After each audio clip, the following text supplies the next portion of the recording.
Welcome back, everybody, to Advantage in Paradise. It's time for the recap. So sit tight. It's going to take 1,000 hours. All right. Last we met, the Wayward Five awoke from the stoic celebrations of defeating the Pale Covenant. In the early hours of the new day, in the new month of Lunengloam, the snowy shadow, Huron beseeched Luvania for knowledge of the name Valarian, with the spell legend lore.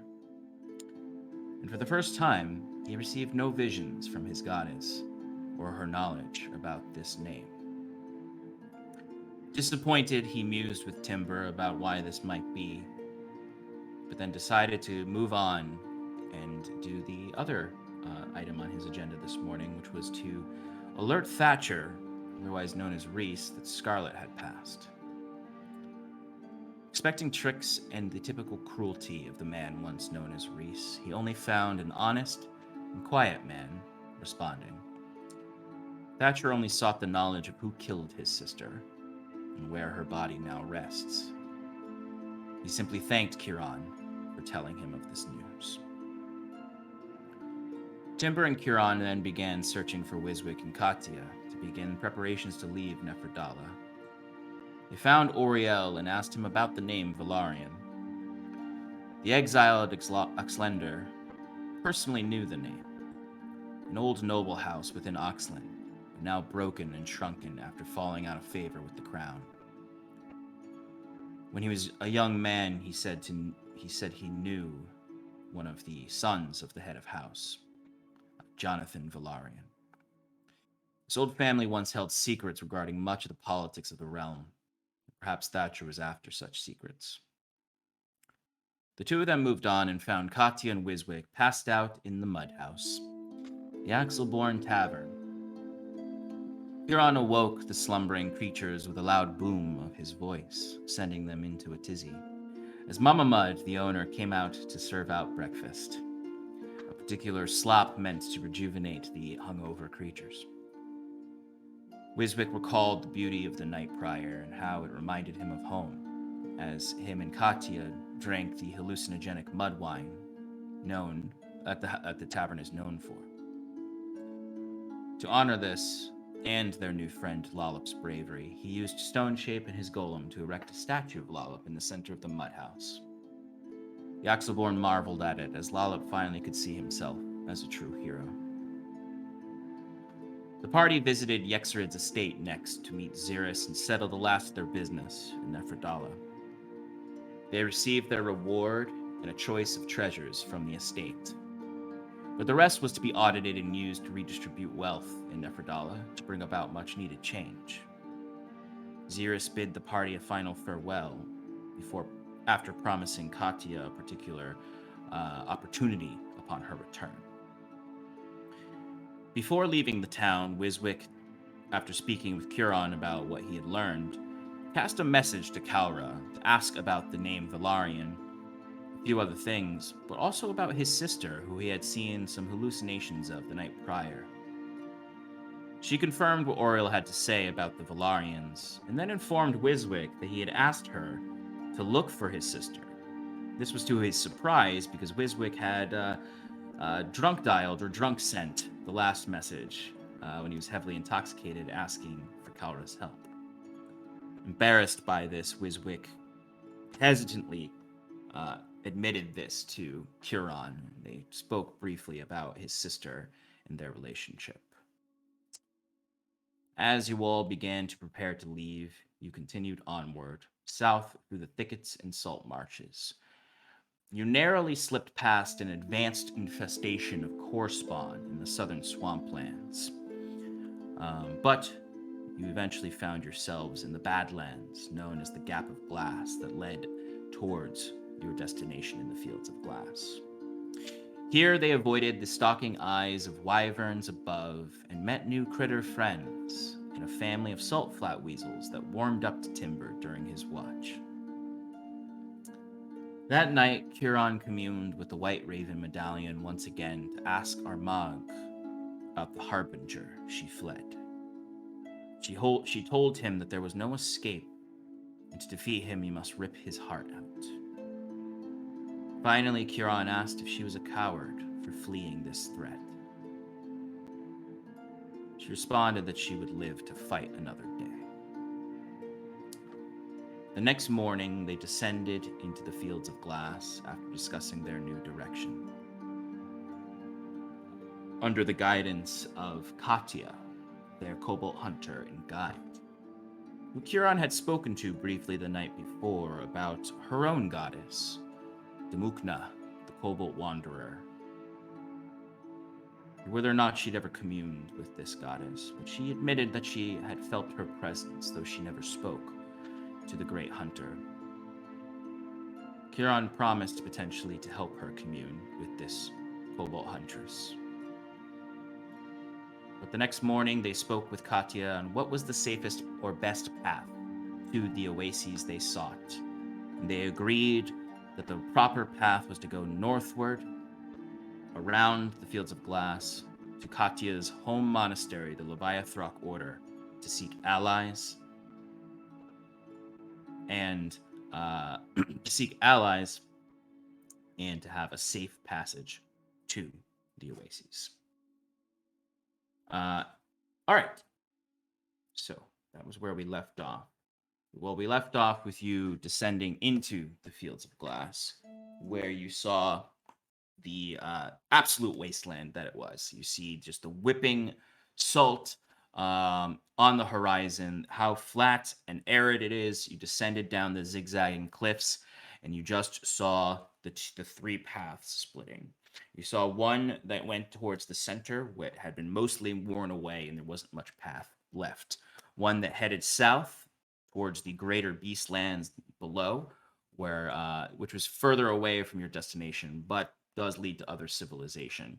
And then the northern path, where you saw a wooden pole with a tattered blue flag waving from it, representing the Leviathrok Order. This was the path you chose. And so the carts are now slowly but surely moving through as these very fast, very cold winds are whipping up into your faces, drying out your lips and your skin immediately due to the heavy salt content in the air. Your first day of this journey has begun. It is going to take a while to get there, so you do have some time to do downtime things, talk to one another, talk to Katya, Oriel, to figure out what your plan is at this time. I'm gonna make sure my snuggle babies are nice and warm. Snuggle babies. That's their official name now. They're snuggle babies. Snuggle Snuggle babies. My babies. snuggle babies.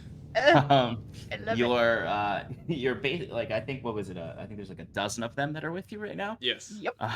Your 12 snuggle babies are absolutely wreaking havoc in the carts, and Gil and Rosen hate them so much as they're sneaking into things, knocking things over, chewing up the sheets and the pillows. They are, except for when you're there, they're an absolute mess. But when you're there, they all just kind of cluster around you, climb all over you, and generally are a little bit more well behaved. They do sleep during the day and come out at night, so they are going to be somewhat of a pain in the ass at night. But typically when you're there, they are a little quieter and more comforted. Perfect. Absolutely perfect. So are we just telling you what we would like to do over this period of time? Yeah, so generally speaking, yeah, it's going to be a lot safer. I mean, generally you're going to still be keeping an eye out, but you chose the safer path for a reason. So there's not going to be a lot that's going to get in your way as you're moving along. You might see some things as you're moving through, pass by some notable things, but for the most part, this path is much safer, so you can relax a little bit, take care of some downtime things if you have downtime things. It's going to probably take you close to, if you're completely kind of going around, it's going to take maybe a week and a half to get to the order, so you have some time to do a lot of things. I'm just gonna collect ingredients. Could it be possible for Wiswick to make exchanges with oh shoot, what was his name? I feel like it was like a Ninja Turtle name, like Leonardo or something. Raphael. Thank you. Oh. I have the magic sock that allows me to transport things to Raphael's shop. And Oh, that's right. I forgot you left that there. Yeah. I'm looking to gain more materials in order to learn more spells in my spell book, or add more spells to my spell book. So I need to purchase some of those, and he owns a bookshop, so. Yeah, I mean, I would allow you to, through many steps of delivering notes to him, because you can't talk through the sock. I guess you could cast sendings here and there. You just put the sock to your mouth. Yeah, I would say I would allow you to have, like, cast sending on, like, the first day, let him know what you needed, see if he was down for it. You have a good relationship with him. He would probably be fine with purchasing some of these things, and slowly but surely, probably making an intern do it, deliver it through the sock, because it's not gonna. The sock is not. You'd get some ink through it, and then you'd slowly be getting the vellum through it. Like, you'd be passing a scroll through, like several scrolls through. But I'd say the sock is useful enough to allow you to acquire the goods to scribe your spells. Yeah, and even if it takes a few days to get all of the stuff through them, just because it's like menial labor, I'll probably have enough to work with for a little while, just to like get the studying process started. So I received a spell book, I believe, last session through Yexarid's things, and I'm just gonna go down the list and slowly collect all of those spells into my book. Okay. The other thing I wanted to do, if we're just doing all of the time all at once, since you said it was like a week. I mean, yeah, you can just give me kind of the things you want to accomplish over the week. Okay.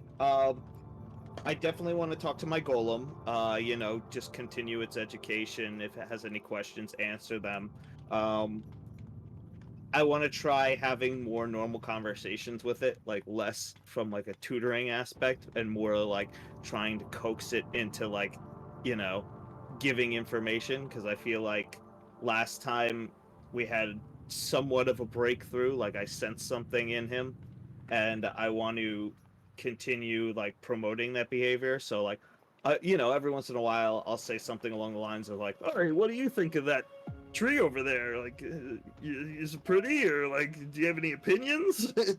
Or like, I'll try and tell him about our current situation and like why we're going into the fields of glass, and see if if there's any reaction from stuff like that.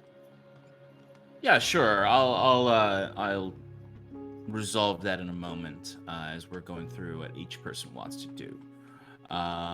We can kind of take this like a couple days at a time if folks want, if there's particular things they want to do as the journey's going along. Katya, I imagine you're mostly focusing on getting to the place and making sure you're staying on the path. Exactly, making sure we don't get lost. Okay. In the first couple days, is there anything particular Curon would like to do? So Curon, I'm looking to see when the last time I sent to Valen was. The last time you sent to Valen, I think, was a while ago. Yeah, it was before Vermelsia. It was on the river boat before we got attacked by the constructs. So that was like over a week ago. Yeah, that was definitely... But not like a month ago, which it kind of feels like. No, that was probably about... Well, how many days did we have in Vermelsia? In Vermelsia, you were there for, I think, 3 days. I think you were in Vermelsia for, yeah. And then you spent about a week and a half traveling south. Traveling south You spent a couple Okay. days there and then another day here, so it's probably been close to 3 weeks. Okay. I don't want to rush the poor guy, but maybe ascending, just to check in. As Kieran will just, so he'll cast Sending Plus, reaching out to his friend Valen, and go, "Greetings, Honoro. It has been some time. We have been quite busy in our journey south through the southern Endurus and the swamps into the Beastlands and the Fields of Glass. Much has happened in that time. Unfortunately, Scarlet was taken from us. Though she still lives, I'm not quite sure exactly where she is, only that she's in danger. But right now our focus is to gain more power so that we can fight the Crimson Court and rescue our friend. In that line, I was wondering if you had come into any more information concerning the curse of Lu upon Kaze, as well as any more information on the Fae Keepers. I have been communing with the Raven sister known as Armag through a amulet. From her and an experience with with an avatar of Hairfost. That's a whole story. I won't get into it. Pale Covenant, you know how they can be.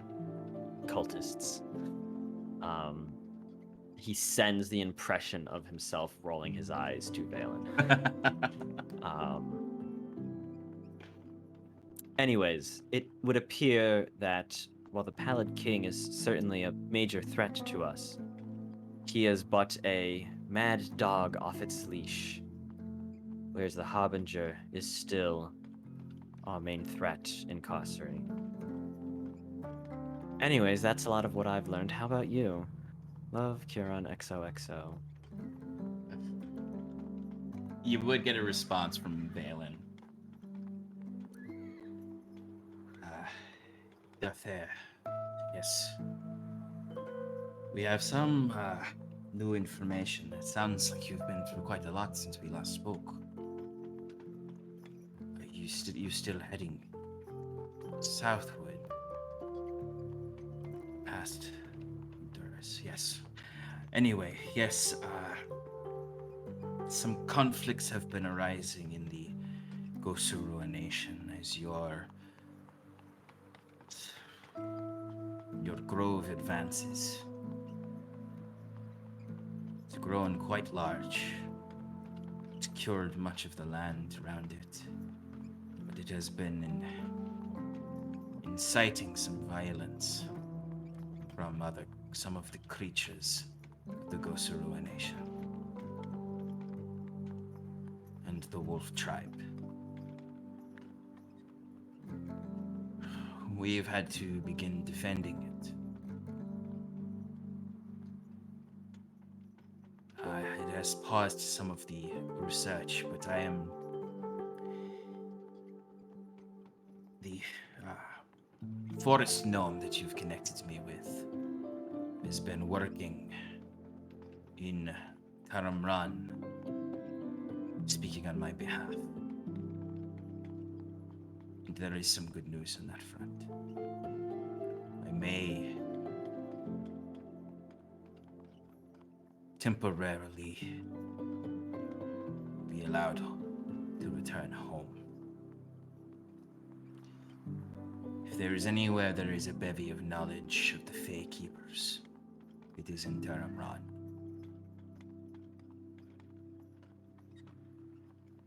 In regards to the Raven sisters, it's my understanding they are still imprisoned. Wherever cosmically the gods banished them. It is concerning if they can speak to you at all. A weakening, one might say.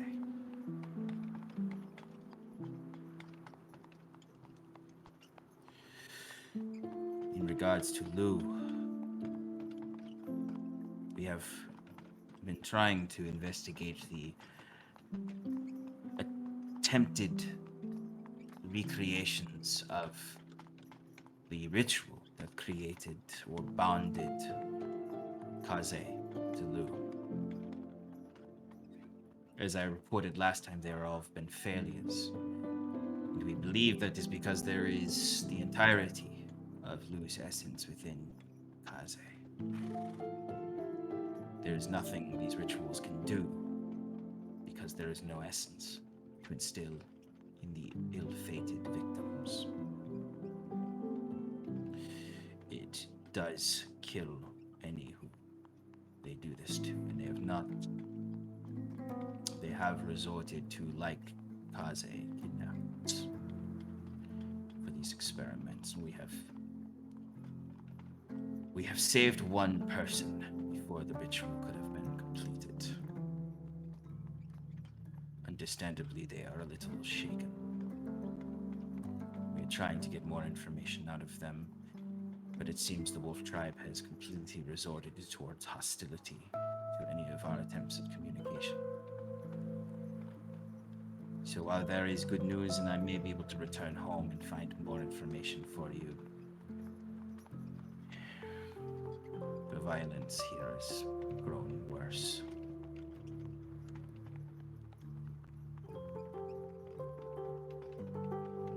If there are other tasks you ask of me, I can help. I seem to have run a bit of a wall here. I may be able to talk to this one prisoner that we saved, but these days I feel as though I'm just waiting.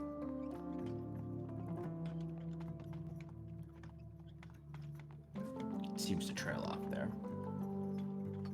Leaving a little bit of silence, just to make sure, respect more. So, Kieran will go, "It's okay, friend. I understand how difficult it can be. I feel the same sometimes. Continuing our journey south, I feel like every day gets us nowhere closer to victory and fighting the dangers to our realm. But it's those days where nothing happens that sometimes it's most important we keep going."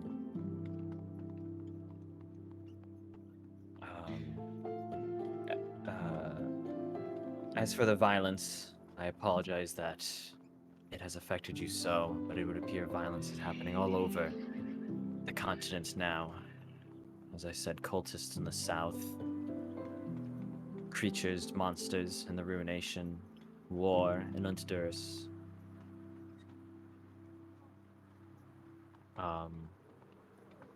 As for new tasks, while I'm very happy to hear that you'll be allowed to return home, if you do have time, we have learned of a tangential side quest, main quest. I'm not really sure the total connections yet, but in our communications with Thatcher, head of the Island Syndicate, we've learned of a group known as the Valerians, an old family from Oxlin that Thatcher is seeking to find for whatever reason. Based on information we gained from allies here, they are an old family that has little to no power now.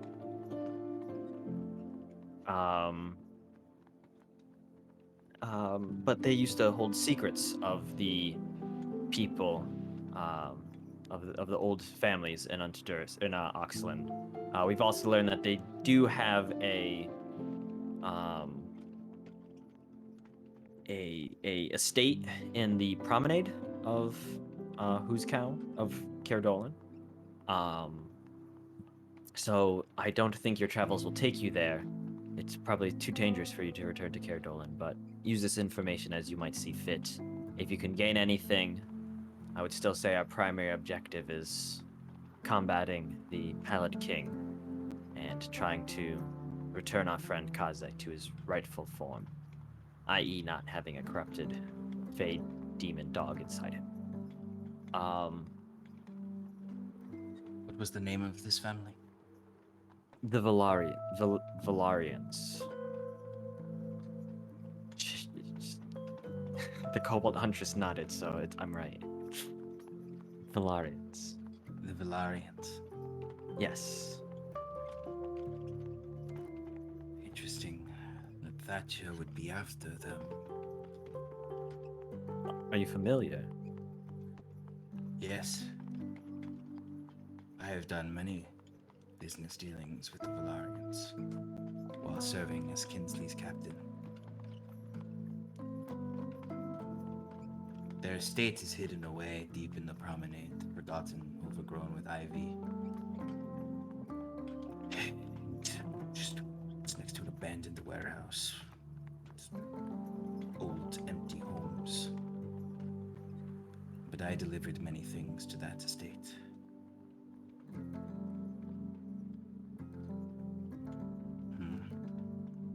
Actually, if you still have what's her name around with you, the monk from the Sulk, Bodashka.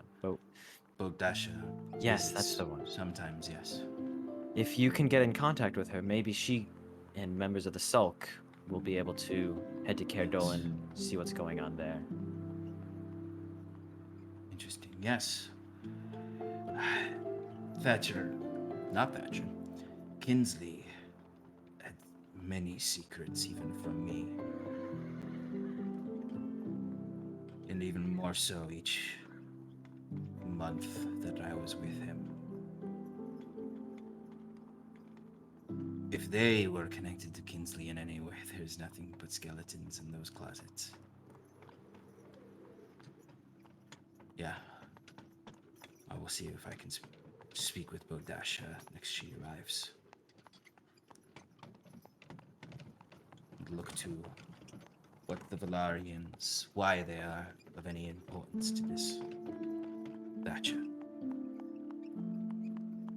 Yes. Many mysteries in so little time, my friend. But I hope everything is well with you. Are you eating well? Taking care of yourself? I have recovered from my injuries. Well, the fighting continues here. It seems the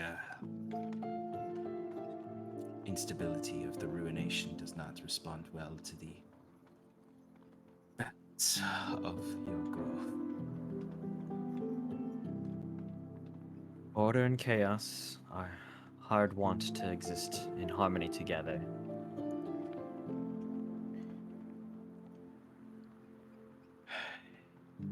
Just some It is. wisdom for you. His last message, unless you have more to ask him. Well, I look forward to speaking again and seeing you once again once your task in the south is done. In the meantime, I'm sorry to hear Scarlet's death. Well, I fear. not totally sure how dead she is, but yes, it was very traumatizing. Well, whatever has happened to her, I fear it is the first of many casualties. For her soul, Thra and Tiosrok, Rana. Goodbye, Dother. Zuntite. Gesundheit. And we'll end the sending there. I assume Wiswick and Kaze are somewhere nearby for Kieran to just kind of shout I'll say over this. them. I'll say this happens the first night on the road. So he'll share this information, making sure to let Wiswick know that we're still very hard at work looking for a cure for Kaze's ailment. It seems like our friend Elspeth might get Valen permission to return to his home in Terra Miran, where he can learn more of the Fey Keepers and hopefully how to rid Kaze of the corrupted god within him. Sounds like a promising lead. I appreciate you taking the time to ask those questions, Kieran. Of course, it's one of our primary objectives at the moment. I also let him know about the Valarians. Valarians. Damn it! Excuse me. Valarians.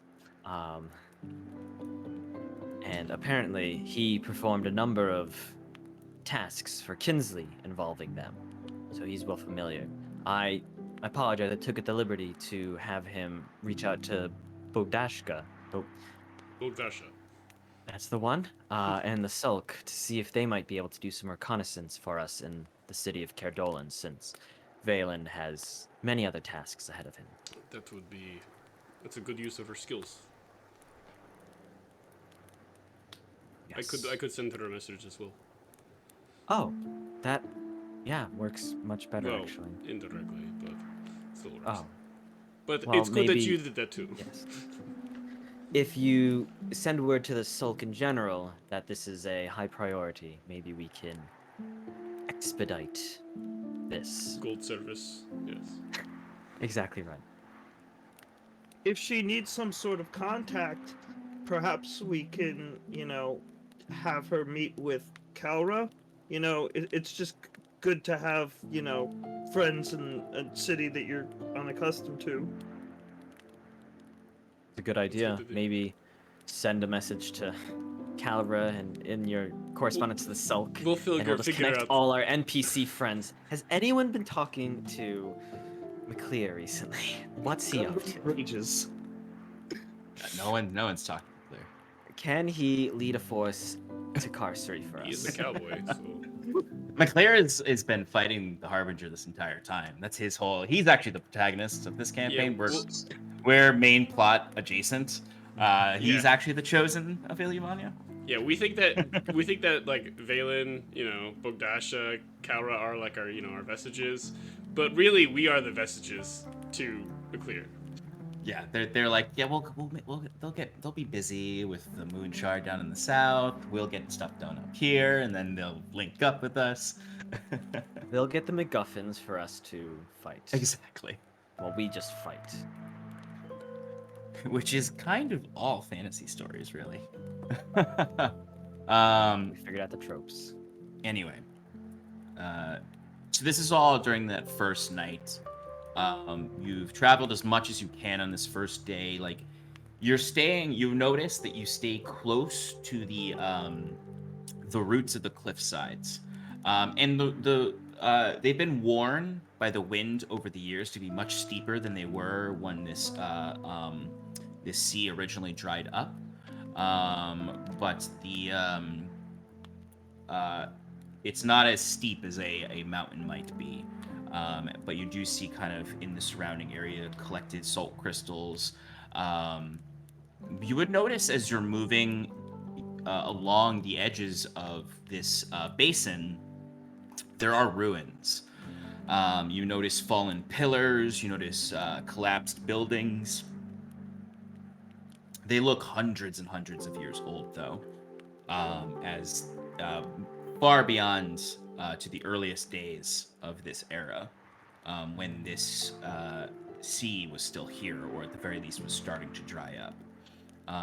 So you would notice, like, essentially what you're seeing are the cascaded ruins of old port towns up on the cliff sides, and also collapse down into the basin as you're moving along. And each night you would still see that aurora hanging above you all, spreading far beyond into the windy wastes of the salt flats. Sean, as it gets later in the night, I'm guessing this is still the first day. Sure. Wiswick's gonna try and find, like, just a peaceful section of their camp where, like, where he won't be disturbed, and he's gonna try once more to cast scrying on Scarlet. Okay. Because, I still have, I think it was like a lock of her hair from. Yeah, you grabbed a lock of before. her hair when you before she disappeared. Mm-hmm. So that should make things easier. Oh hell yeah! It gives a -10 to the the DC. Yeah, whatever might be trying to stop you from scrying on. It's Shannon, everyone. Everyone look at Shannon. She's doing it. She's preventing us. I'm so sorry. She's the big bad. She's the big bad. Yeah. I knew it. Yep. Mwahaha. She's the Pallid King. That's Pallid Queen, bitches. See, that's what you want us to think. Okay. I will. Oh, my baby. So that essentially makes your DC +10. Really, it's a good way to think of it, I guess. Well, no, it's just the -10 to the roll. Okay. -5. Sorry. Well, I rolled. I just. I rolled. I was just. -5. -5. Yeah, I just. I rolled a 3. So yeah. Time to see things. Okay. It's the second day of Lunar Gloom on a Bulbous dog. What is Scarlet doing? I specifically waited for a nighttime because I Yeah. figured. Yeah. No, good call. So this is about. I'm just making sure. So you, because I'm keeping track of timelines here. You cast Sending on her last session, which was literally just like a day and a half earlier. Great, perfect. Okay. So the spell, you sit down, you meditate on the spell, and you feel your vision pulled and dragged out into the ether through to a vision. As your vision kind of turns to mist and fog and a splaying of stars and space in the astral sea, it is then pulled back, and the first thing you would notice is the sounds first. It would shift from the cold winds of the basin to the sounds of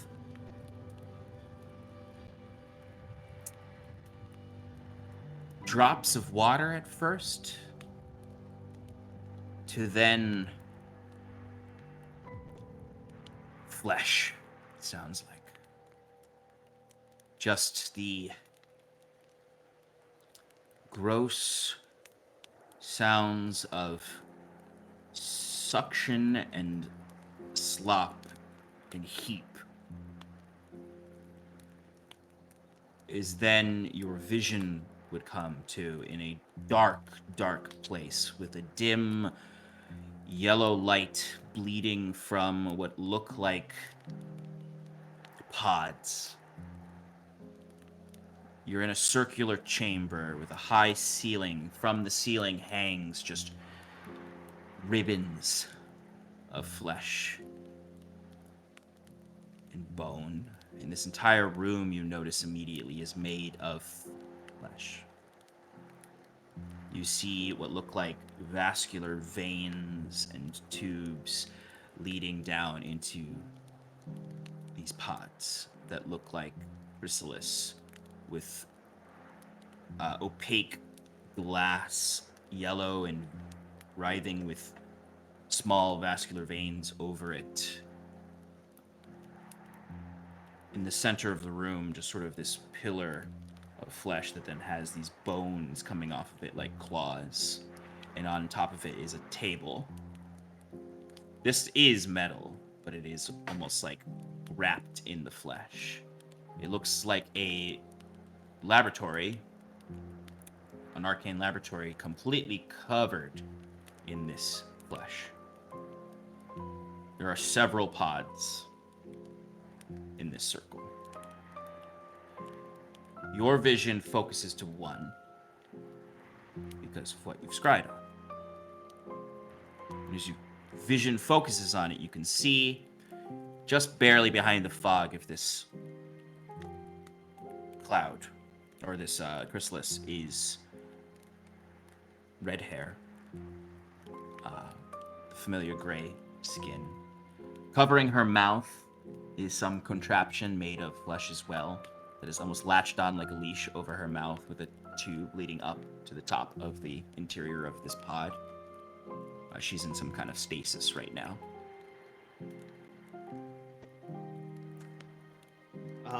Can I do anything? Well, first of all, I want to make use of.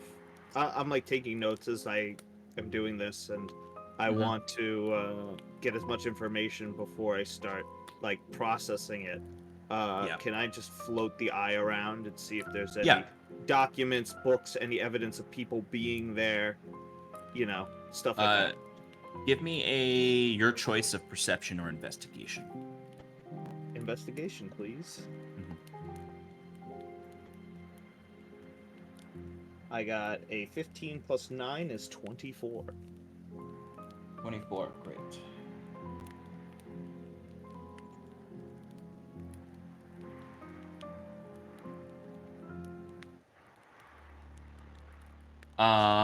That's very good. So there's no paper or like there's nothing like on the desk necessarily. You can see beyond the desk, which is less of a desk and more of a lab table.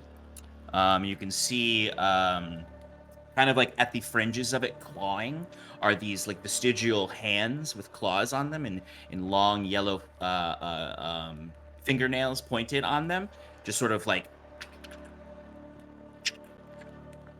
grasping for nothing. You kind of float down to this, and you can see there are 5 other tanks here. You see that there are shapes in those as well that look humanoid. Beyond this table, kind of like the pods are in kind of a horseshoe shape, and then there's a little vestibule door on the back wall that just sort of looks like a just kind of the flesh expands out into another room. Beyond that other room, you see another long table with a chair at the end of it, with several other ribbons of flesh hanging down. You would see these 2 chambers seem to be what makes up the entirety of this, because there are no doors that lead anywhere. There's no exits. There's no entrances. You would notice with that high of a roll, something is moving in here. As you would hear just sort of like the crawling of something large and insect-like. As you would just occasionally hear the movement of the walls of flesh. So is there anything obscure? Well, obviously I'm looking around for the creature, but is there anything distorted about the other people or the other humanoid shapes inside of the pods? Like, are they all, like you said, they were humanoid, but are they all similar to Scarlet? Like, is there any distinguishing features? Are they all Genasi, or you know? Give me a perception check with advantage, because that investigation was so high. Can I use a luck point there? I got a 12. With advantage? Yes. Ugh. I have a +0 to perception. It's not one of my best things. Go ahead with the luck point. It was a 12. Oh, the luck point got you the 12. Okay. Yeah, I got a 4 and then a 12. Okay. They are all, you can't really tell whether or not what races are in there. They all look like they're roughly, with a 12, I'd say there's one that's not really, actually. No, I mean, they look like they're in the same shape as Scarlet. You can notice that they have something on their faces as well. You would notice at least one looks like human.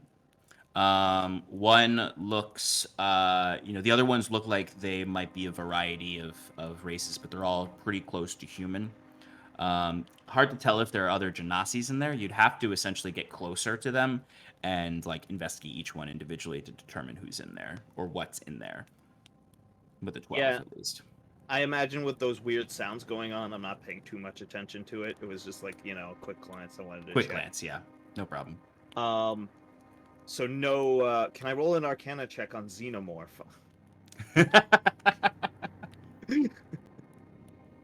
No, I'm kidding. I know. I think that's pretty much. I mean, I'm still gonna wait out Wait the out entire the time, duration to see if anything like reveals itself. Yeah. But I can't think of anything else to do. Yeah, no problem. That's fine. There's not, honestly, the design of this structure is not really great for spying on like things that are there other than the activity happening there. So waiting it out is Right. probably the best bet to go with. It's 10 minutes, right? Yeah, I believe so. And also, just so we're clear, it's 10 feet from Scarlet's body is all Great. I can see. So Okay, no if problem. there were like, you know, a tube that like, you know, is an entrance or something like that, I probably couldn't see it. That's a good point. I would say about halfway through the time you're sitting here, the creature would probably reveal itself. You would hear scuttling down from the ceiling. Well, actually, at first you would hear it above you if you're 10 feet away from Scarlet. You would hear it climbing so that it's above where you currently are. And the first sight of it you would see is when it's climbing down and it climbs over Scarlet's tank. And essentially what you would see is what looks to be a human man, or at least the torso of the human man, with long, kind of greasy black hair clinging to the sides of his face. These eyes that are more bloodshot than any eyes you've ever seen, with this sickly, gaunt face, with a scraggly beard, with his arms kind of clasped around himself almost weakly, as this large spider-like lower half, kind of like a Drider, but he's not a drow elf, made up of these like hardened crimson and black carapace, climbs itself down, and you see him observing Scarlet inside, and he's kind of like twitching as he's looking, and he's just like, something is happening in here. And you see he kind of looks around the room as if he's looking for the scrying orb.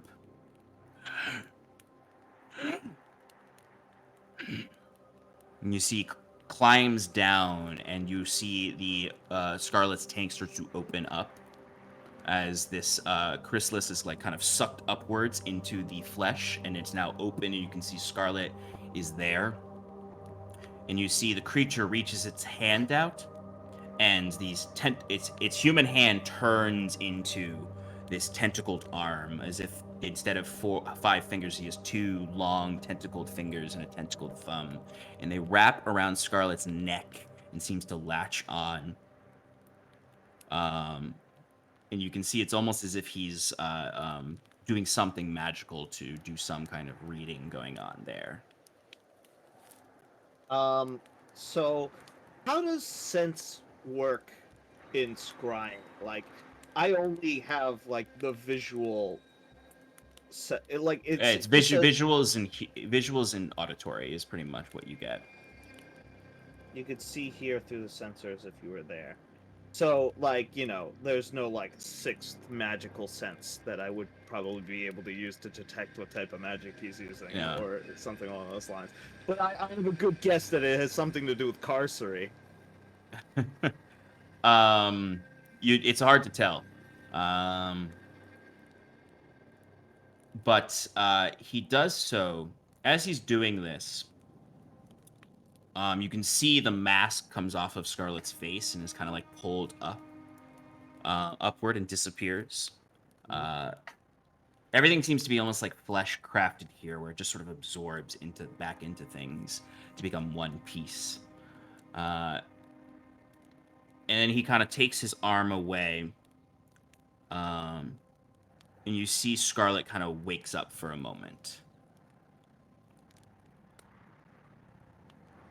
Scarlet, you would see Volkov in front of you. This is early in the process. It's only been almost a week. Wiswick, these are kind of the last things you would hear. Looks like we have a visitor, Blood Raven.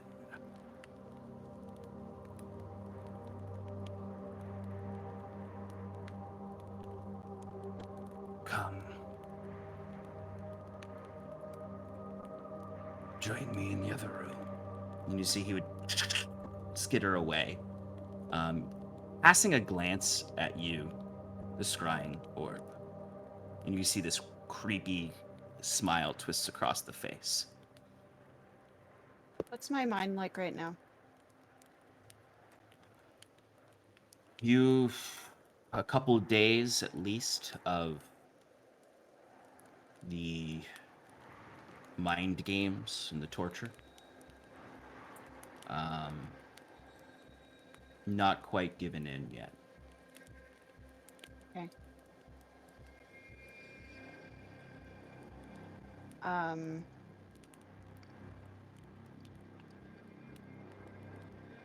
I feel like her body would try to follow Volkov, but she's trying to keep herself from following. So there's just like a struggle right now. Give me a wisdom saving throw from Scarlet. Mhm.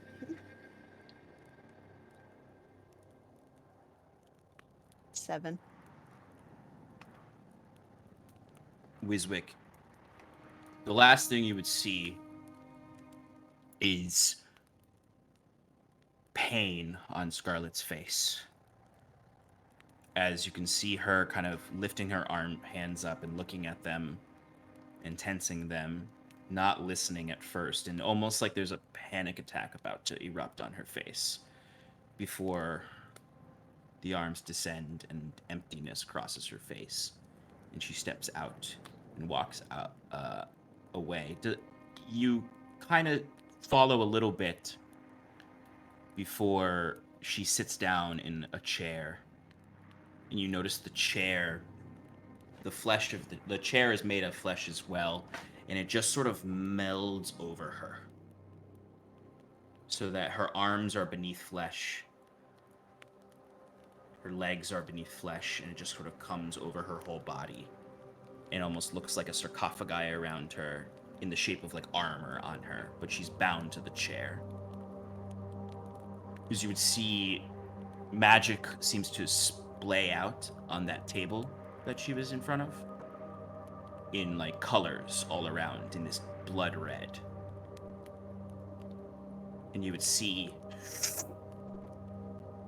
like a hologram, they turn into you. And then Scarlet cries out in pain. And your vision fades from this.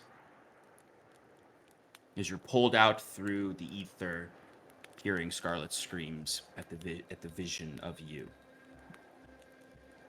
Was the vision of me like me at this second, or was it like no? It was more of like it was more of a memory of you. Okay, because I was gonna do the thing where like I turn back into the sky, and then she sees me turn back into the sky, and it's like an endless loop.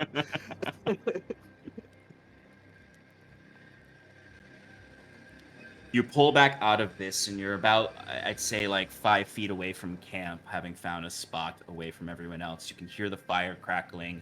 People are sitting around and getting ready to go to bed at this point. Yeah, I mean, Wiswick's like visibly distraught. You know, sweat beating down his forehead.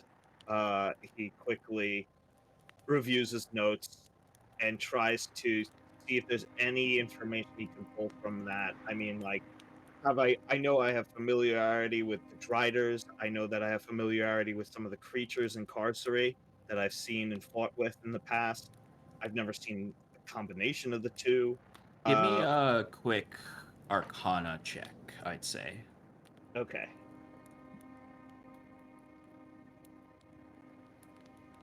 I got a 24.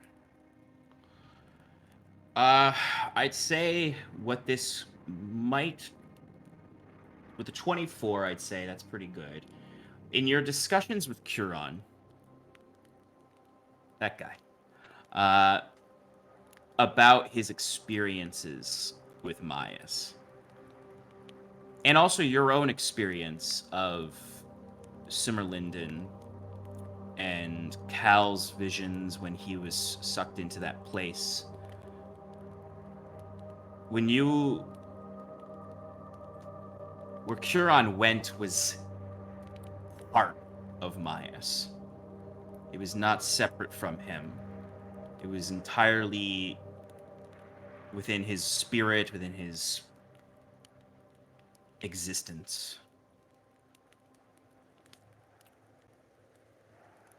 Perhaps this place is similar. But it has to be on our plane, because I was able to scry to it. Yes. So, maybe somewhere in the world, the bleeding of other dimensions is leaning in a very dark way towards I would say Carcery. this doesn't feel like Carcery. You've been through Carcery a few times when you tried to scry with it. Mm-hmm. This feels closer to the Shadowfell energies of Myas. Okay.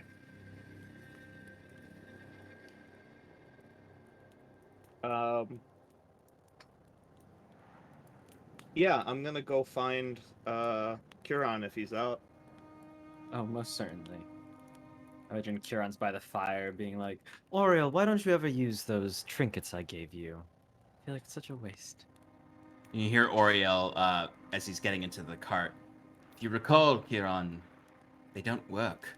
They Blood need to be magic is repaired. fun. Oh, that's right.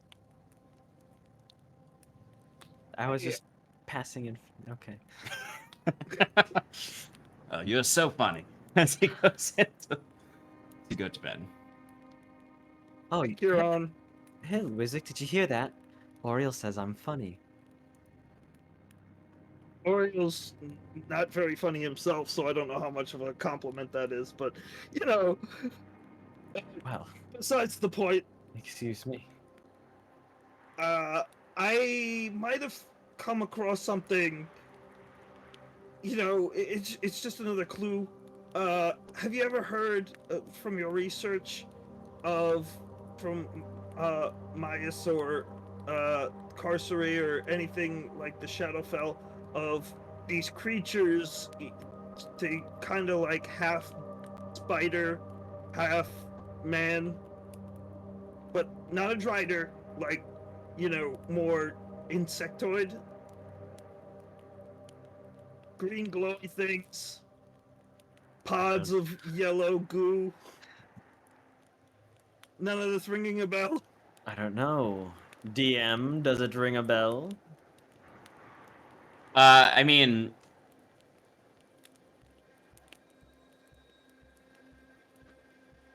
give me a. I'd say you could do a religion check or an arcana check. Religion. Ugh, for 12. Because you spent freaking hundreds of years with Myas. I'm actually gonna help him out, and I'm just gonna do a minor illusion of exactly what I saw in the. Yeah, I can have you generally be like, these are the things I was seeing, and see if it helps. So if that gives me advantage, Yes. then it's a 25. Okay. So Kieran, as he's describing these things, at first you're exactly how you were. You're kind of like, okay, all right, let's get it out. What exactly did you see? Was it like this? Was it like this? But then, like, he keeps describing it in, like, kind of the feeling of it and the space he saw, you start to... In ways where you would notice this, like, Kieran starts to, like, almost look past you and disassociate for a second. As you start to feel the touch of Maius inside you again. As you remember just bearing witness to Maius's mind, and the way he tried to assimilate you into that, and what the Scathefulum are, the parasitic nature of them, and their origins of the Shadowfell. Sometimes, Scathefulum, in their efforts to dominate minds and devour memories and life and joy, will engineer their subjects as separate to them to continue their will. As a Scathefulum hive, if you can call it that, gets stronger and stronger, they need agents that will undergo their desires separate from themselves.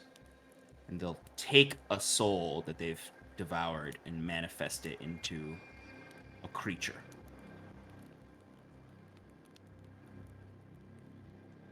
Still connected to them and still enslaved by them.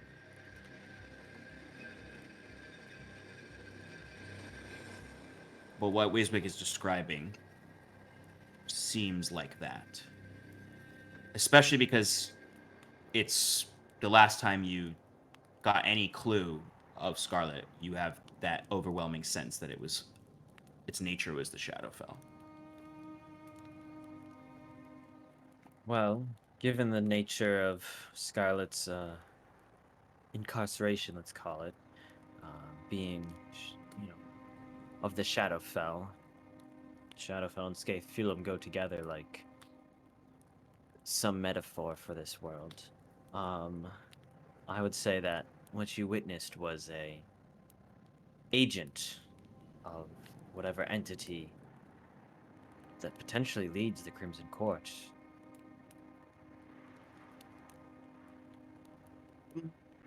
Okay, well, I got kind of a risky plan, Okay. but I think I should give you a little bit of explanation first. First of all, I know you had a tough time with Maius in the past, but if you hypothetically had to deal with that type of situation again where he was, trying to take control or, force his way into your psyche, do you think you could handle something like that? Wiswick, my friend, I didn't endure centuries of mental torture to back away from another fight against these parasites. No, if we encounter another Scathefulum, believe me, I will be bringing the full might of Illuvania down upon them. Wiswick then just nods his head and pulls the observer orb out of his bag and says, I use my powers to scry on Scarlet, and that's where I'm getting this information from. Okay.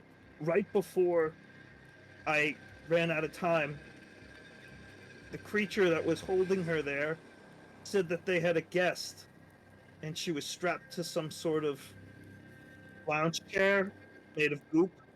It was kind of gross, but maybe comfy. I don't know. But if we could find out who she was speaking to, it might have a better chance of, figuring out what happened to her and how we can save her. But this thing is not to be trusted. I actually think that this orb might be connected to whoever's holding her. So, I don't even know if it'll work, but I can't spy again for another 24 hours, so you're our best bet. And I hand him the orb. This orb it looks like a perfectly crafted sphere of glass The exterior looks like the blackened ash of a lantern, but with this clear green light in the center that wisps like an aurora almost within it, or a really slow motion flame, even it might be a good way to think of it. But it's this bright, sickly green that's inside of it. So Kieran takes it and he kind of holds it very delicately, like almost like not afraid of it per se, but with wonder in his eyes, and goes, "So what's this plan exactly you have, Wiswick? You want me to scry on Scarlet again?" Yeah, I mean, I think that's probably best. We know that she's meeting with somebody who's possibly important enough to give us the information we need, but you should, I mean, is there anything you could do to maybe like dispel the curse? I mean, I know I've identified this orb in the past, and I feel like if it was cursed, I would have like, said something about it. Yeah. So I mean, based on your identifications of it, Wisbek, you know that it was a tool of a warlock of the Harbin of Hadric, and that it is connected to Carcery, and that it uses the power of Carcery to do to scry. Right, so we're mixing up things a little bit. Exactly. I'm using It's not Carcery to sneak on Maius. Okay. Yeah, it's not cursed. It's just how it works. And it does make someone susceptible to that plane in the sense of how you felt the presence of that plane as you used it, and for a brief moment almost got trapped there, but or at least your psyche did. It is not cursed. Yeah. So I've used this thing in the past, and it was a narrow call. I don't know what would have happened to me if I, gave in to whatever type of assuasion it holds, but just be really careful. If you feel like it's too much, you're more important than the information that we're trying to get. So, don't die, okay? Kieran will slowly lower himself to the ground, assuming a crisscross applesauce type seating stance. His right arm a little longer now. It's 4 days of growth, but still holding the orb in his left hand, and goes, "Well, maybe with a little guidance from Ilyuvania," he says, casting guidance on himself, "we can make sure that I make it there safe and sound, and just see what's going on with our dear friend." Closing his eyes and then opening one to look at Wiswick, he goes, "And I'm not the most important one here. We're only as important as the sum of our parts, or something. Sorry, I'm a little tired." And then he's going to scry on Scarlet through Carcery. Okay.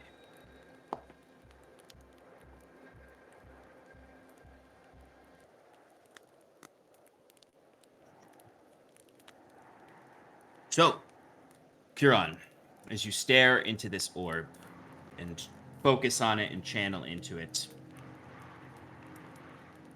the sounds of the camp disappear around you as you focus on this green light, and it seems to flicker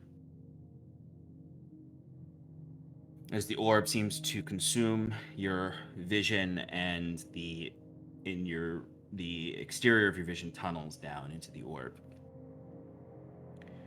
and you feel yourself loosened from reality as you're falling towards that light now. Give me a wisdom saving throw. You got it. I'm gonna add that d4. Okay, 18. Okay. So as you're falling, you feel this place trying to keep you. And tether you here is you start to see the light get closer. And you hear around you, though, the clattering and clicking of insects. Hundreds of them. As if this is entirely like a pipe that you're going down, and these creatures line the entirety of the walls. Yes. As I'm being tunneled through, I can feel the pressure of it trying to pull back Kieran. He's gonna like kind of turn back almost and be like, "Don't worry, I'll be back for you soon enough." As I imagine he then goes into scrying. Yes. The green light, like falling out into daytime when you're used to the darkness, it blinds you, and then you feel yourself as the observer orb inside this chamber now.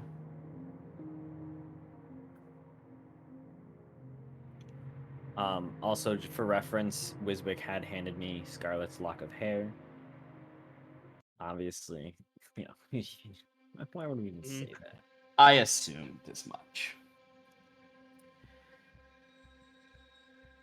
I mean, you could take the risk and scry on the bug monster instead, which you just have a visual thing for.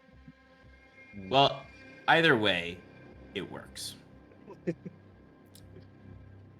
In Curon, it's grotesque.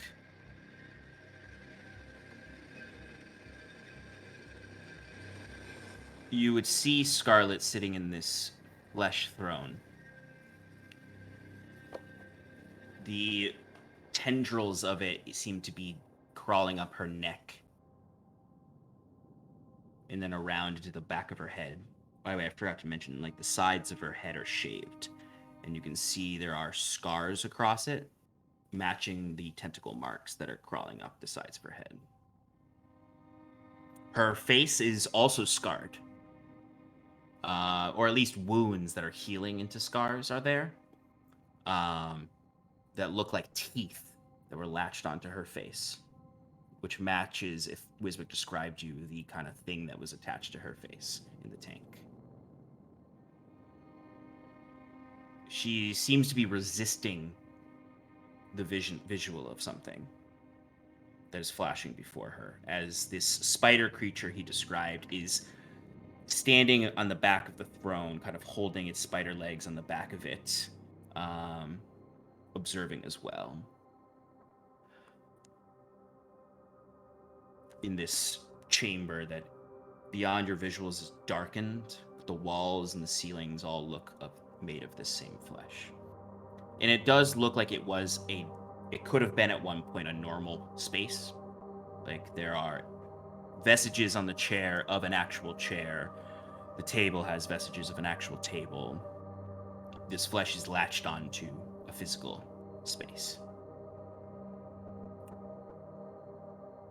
She's screaming in pain, as you can see, like, the veins in her neck as she's tensing up inside of this sarcophagi. And it does, like, the way it looks is like armor is on her, like, that is made of this flesh that is solidified on her, and she's trapped and stuck to this chair. If you look to the visuals that she's seeing in this blood red magic, you see Thatcher. A few moments later, you see Kinsley,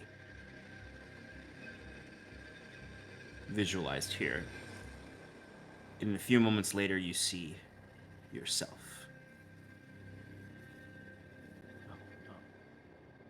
As each time the visions come, there's a quiet moment as Scarlet's staring, being forced to stare, and then suddenly a shock of pain goes through her as she screams at the sight of you.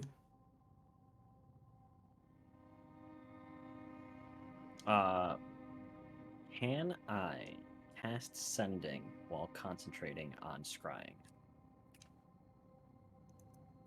Because Sending is not a concentration spell. but I don't.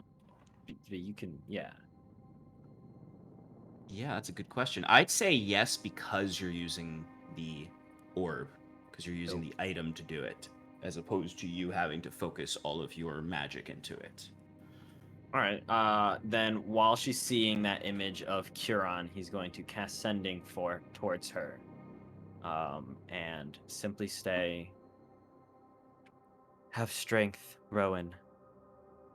We're still with you. We'll be there soon."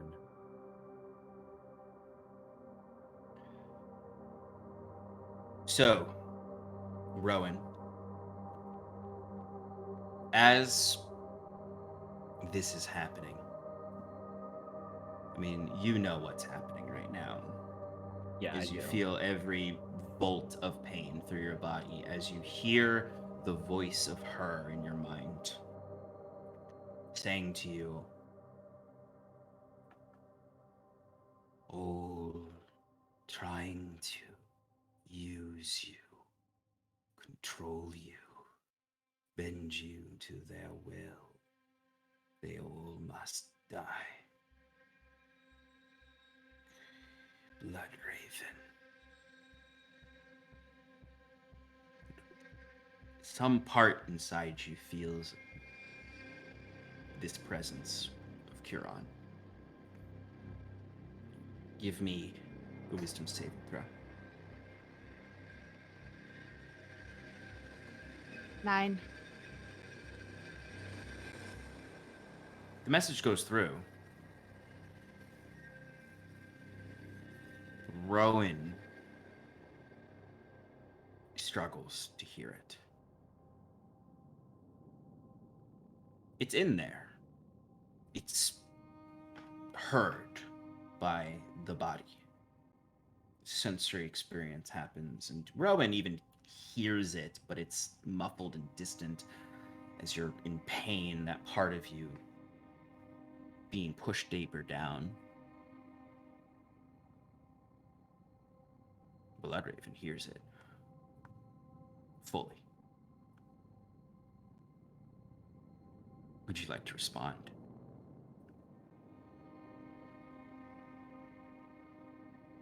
As. Yeah, never mind.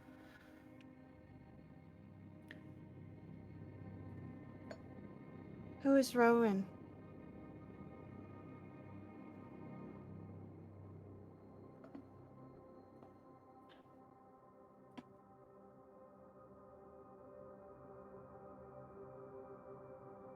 There's no one with that name here. Aha. Sorry. Scarlet, then. We're coming. Don't worry. There's no one here by that name either.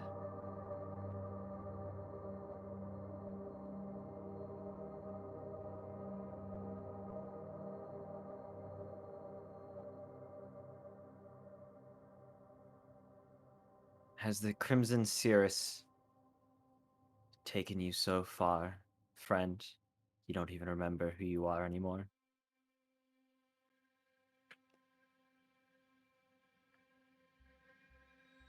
All I know is that you and many others have tried to control me. And you must die. Scarlet, Scarlet, Scarlet. If there's one thing I've learned from our time together, it's that nobody controls you. Except for maybe the Crimson Cirrus, but I feel like that's involving a lot of magics that are, you know, a little out of my league at the moment. But don't you worry. We're working on a way to get you back. Are you speaking to Scarlet? What's happening? Not Yep. now. Don't waste your time. There's no such thing as time wasted.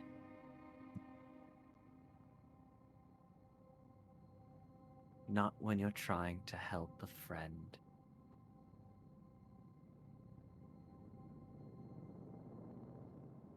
Huron, Give me a Yes. wisdom saving throw. Tell her she doesn't want to turn to a bug to remember stuff. 24. 24. Okay. You pass, whatever that was. But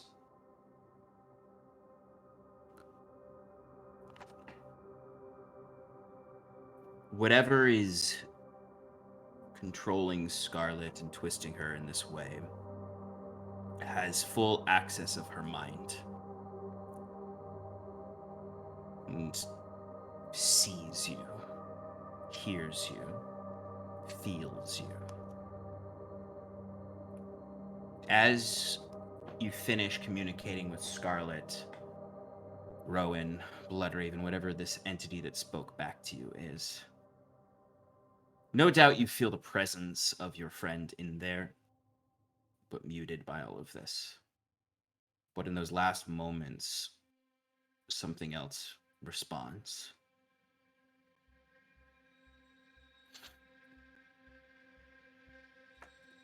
As you're watching the scene after trying to talk to Scarlet and sort of coming out of a painful, sharp attack at your mind that happened with that saving throw that you resisted, but you felt something attack your mind.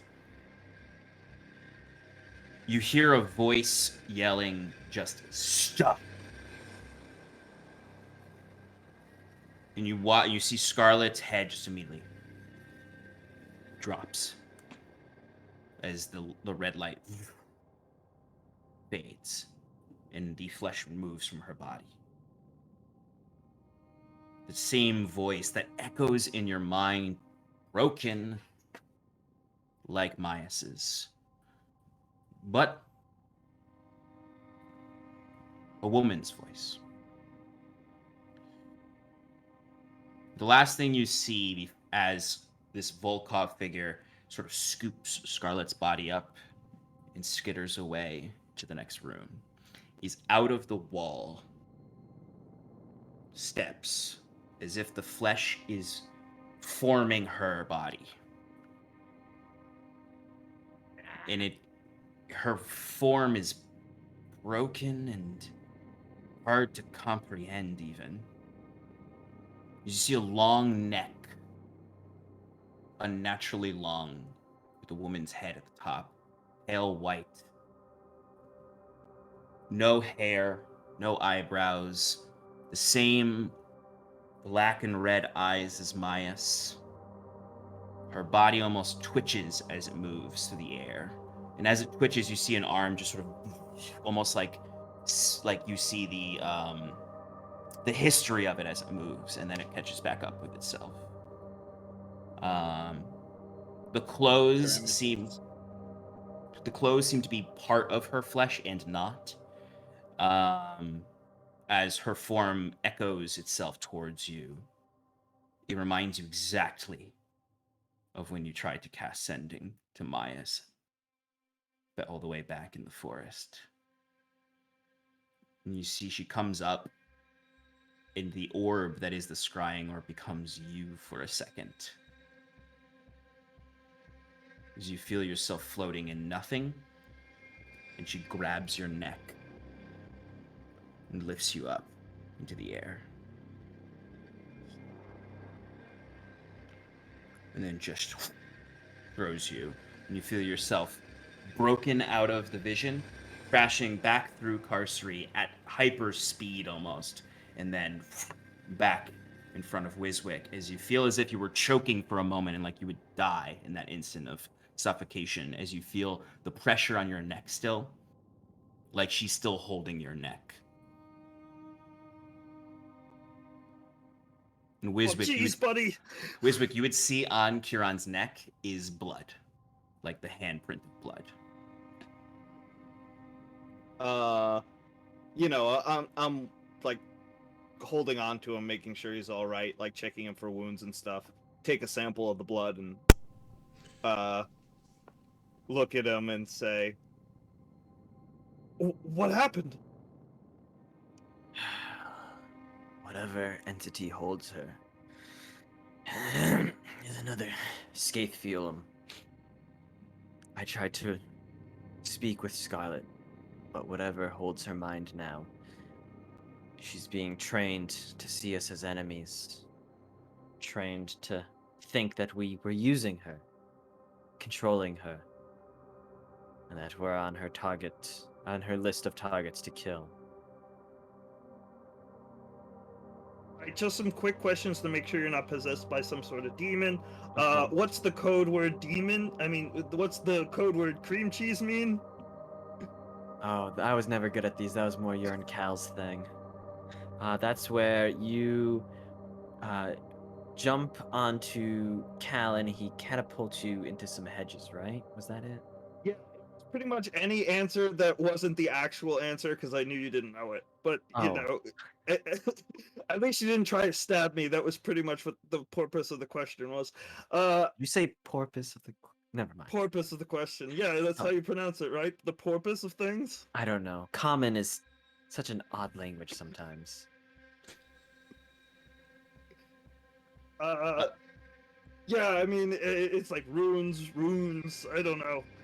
Wisbek, as you're collecting the sample, or trying to collect a sample of the blood on Huron's neck, it seems to break off as soon as you touch it, like dried clay, and then just sort of in the wind blow away. Well, that's disconcerting. Yeah, who, did you see anything? Did you get any names? I didn't get any names, unfortunately. I got lack of names, I guess? Whatever's possessing Scarlet said that Rowan and Scarlet were no longer there, but I didn't get a name. And whatever that Scathfielum, well, I didn't get their name. I simply understood them to be upset with our meddling. However, it does seem that she is more powerful than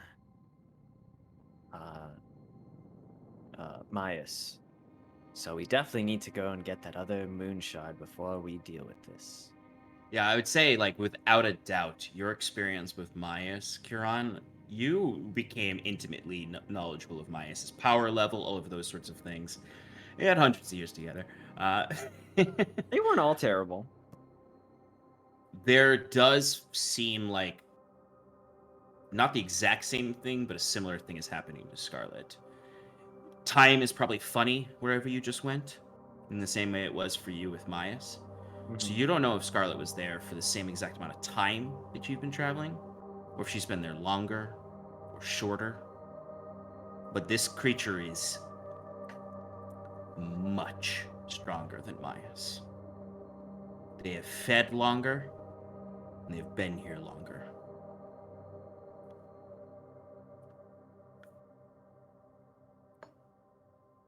Move on some rabbit. I got rabbit, guys. How do you want it seasoned? Hey, I'll just why take...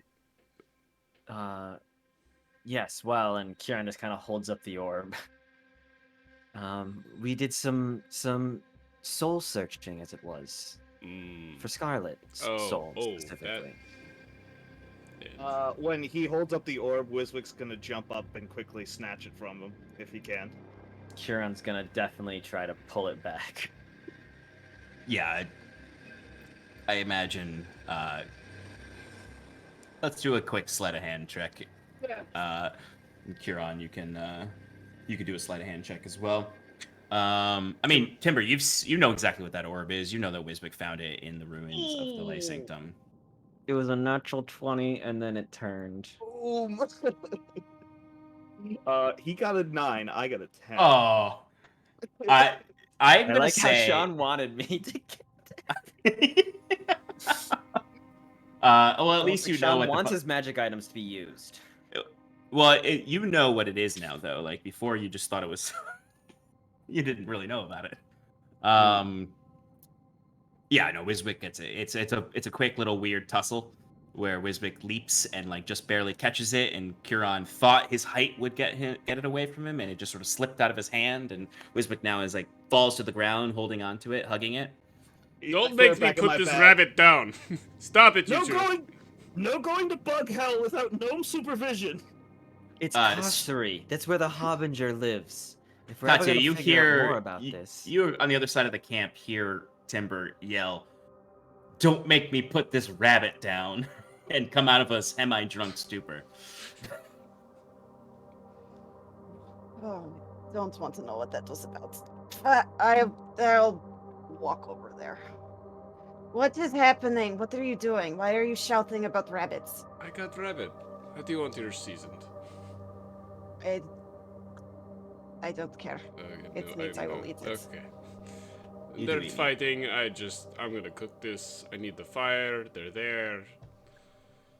look, Why are- Wiswick, I respect your right to hold on to dangerous magical items.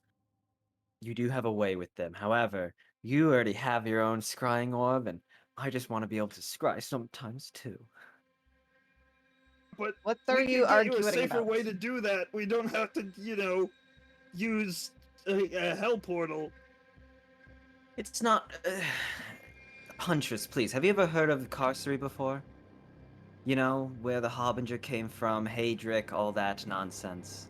No, and I think you asked me that before, and I told you no. That's fair. I don't always remember. So things. let you know what? It's good. Let's have a third person discuss this.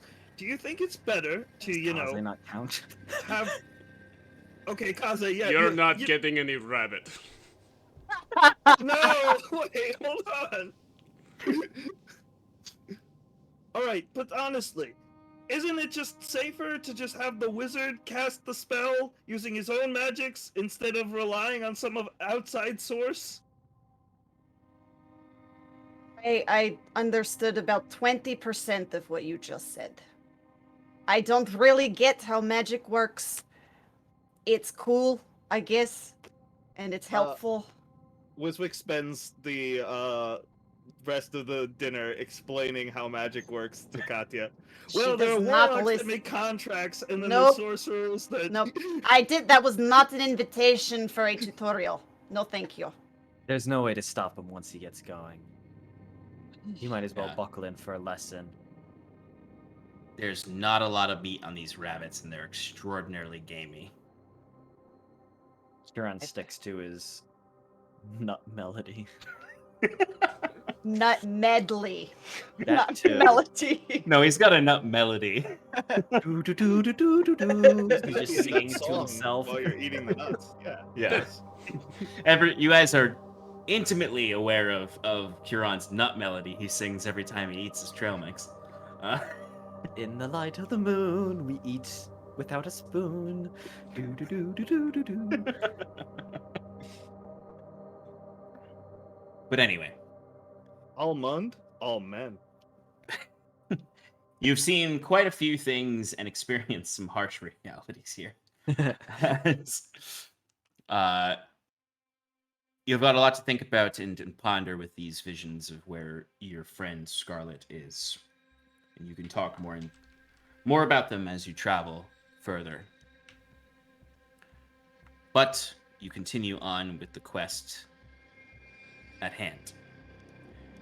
And at any point you can continue to talk about this in a little bit more. But a few days pass on the journey as you're moving through this. There's very few animals. It's very slim hunting when you do want to have fresh meat. Kaze may have terribly affected the population of rabbits here. And they're also, they're very strange rabbits. They, I imagine they have like some kind of, I don't know what kind of rabbits live in the salt flat, but you're actually pretty close to where it's less salty if you travel up a little bit into the rocky forests above. It's kind of like a savanna environment up there a little bit before it is just straight mountains. But you keep moving through. I'd say around the third day, Katya, you reach a particular landmark that gets you a little bit closer. You see near the road is just sort of this very it's covered in calcified salt, but you see essentially what looks like a shipwreck, a very ancient shipwreck, where what's left of whatever is the boat is mostly rotted away, but the salt calcifications here are in the shape of a boat, with just some like loose material still there. Stronger metals that have rusted over time, and then accrued salt calcification around it. But you know this to mean that you are about a little over a week away. You're about 9 days away. It takes 12 days total to get there from the entrance. On the third day, my arm grows back. Oh, that's what you're freaking doing. I was wondering was what you were confused too. doing. Yeah, so when your arm is finally fully grown back, because you've had just sort of a weird growing thing, and it's also like on the day before it's grown, you like mostly have an arm, but it's like entirely covered with a series of large blisters. And the entire thing is essentially a blister.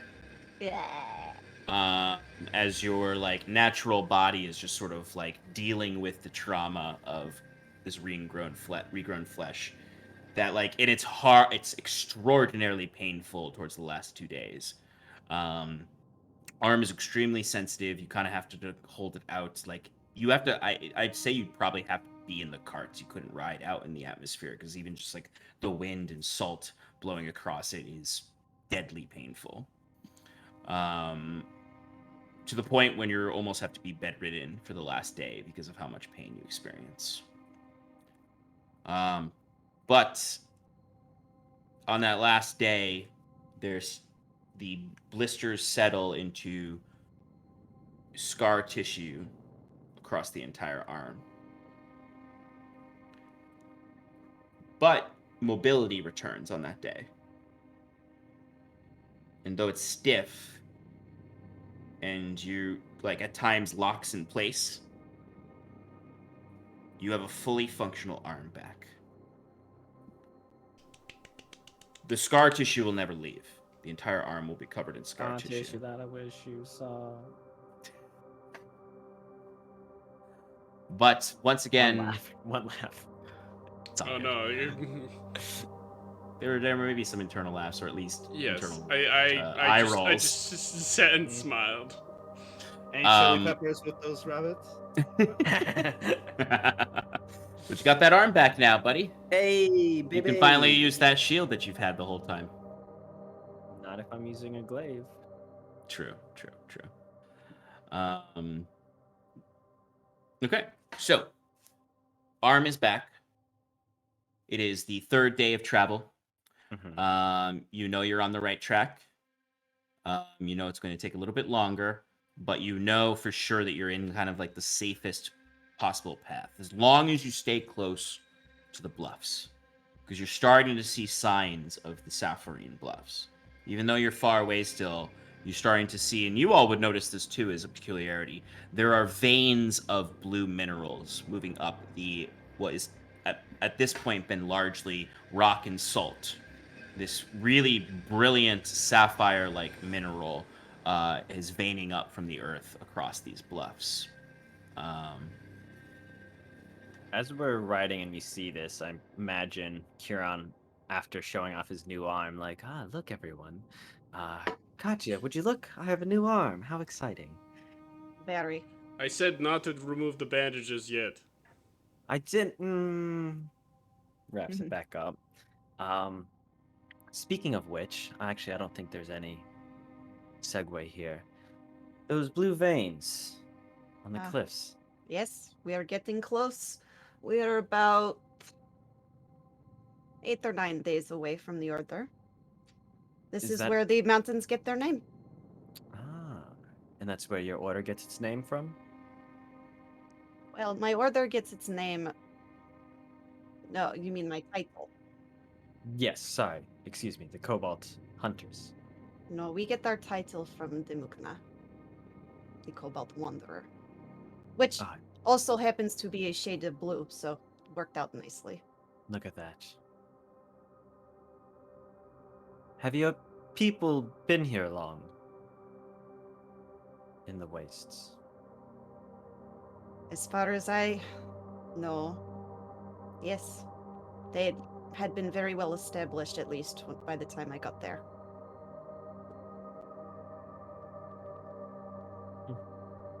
Will they know anything about? Do we still see the ruins at all? Yes, the I guess ruins at are. yeah.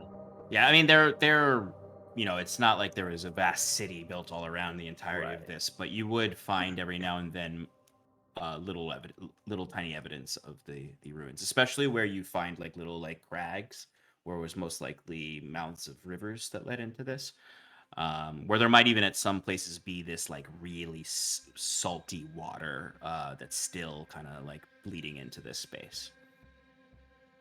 Does your order have any tales of these ruins here, of what came before? I'm sure there's something in the library. Could dig something up. That wasn't quite your interest, was it? No. That's fair. I probably had lessons on it, to be honest, but also, to be honest, I probably didn't pay attention. Well, at least you're honest. Hey, I'm the guy who does this stuff. Maybe I could figure out some runes. I'd love to check out that library. That sounds great. We'll just have to see if it is available when we get there. Oh, I'm sure they'll let us in, Kieran says kind of a little confidently as he like raises himself on the saddle of Rocco. He goes, "We are the It's an Wayward operation." Five." What'd you say, Clay? Still the I said, do you know their hours of operation? I'm sure they'll let us in. We are the Wayward Five. Well, we're not I five at the highly- moment. I highly doubt that my order has heard of you. Well, So, no, not yet. they but may let will. me in. Oh, so. yes, our guide. Is there You'll vouch a- So for if us. you want, that depends on your attitudes. I look directly at Wislick for that one. So I'm guessing there are some visitor clearance issues. Perhaps. I But I'm mean, sh- is there any help you could give us? Maybe like something that they like talking about? We What can are your also people knock you like? out. We can also knock you out and say we have to fix you up. That sounds way worse, Timber. No, it sounds better because you shut up, A, and then B, we can do the talking, and C, I don't know, it's a reason to get in, to save someone's life, right? Right? Okay, I'm sure this I won't like come this up. plan. No, I'm sure if we just arrive at the entrance of Leviathrok Order. Do not worry. Do not worry, friends. You see, Oriel is like kind of sitting up with Rosen on the back of in the front of one of the carts, and just yes, of course, because they have the hospital and the medics exactly where the books are, and it's all in one spot, right? Right. As he grins down. Right. Wiswick steers his Exactly. cart a little farther away from Timber's cart. Okay. So you keep moving on, teasing each other, for a few more days at this point. Once again, downtime things. If there's things you'd like to do, you can do those. Kieran? During this time, Kieran would be reading from the God Drake's book. Excellent. That is, his thing that he's doing right now. And then he would also, maybe not every day, but most days, be communing with Armag. And maybe not even like asking super specific questions, just kind of being like, "Hello, Raven, sister of war. You again. I know these are supposed to be yes or no questions, but maybe if I just ask one, I can get a little something out of it." Like, I don't know, where exactly are you being kept, oh chained one?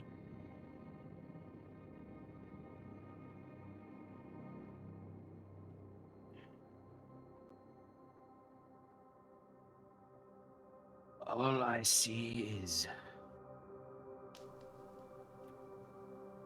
darkness shifting to wasteland, chained to a rock, hung from a mountain over the void.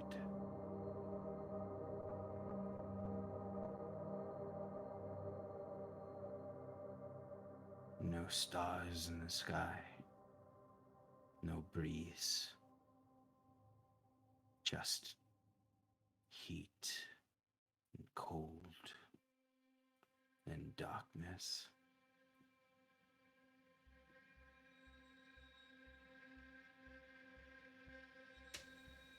And What's your try favorite ice cream? Sorry. pistachio. Sorry.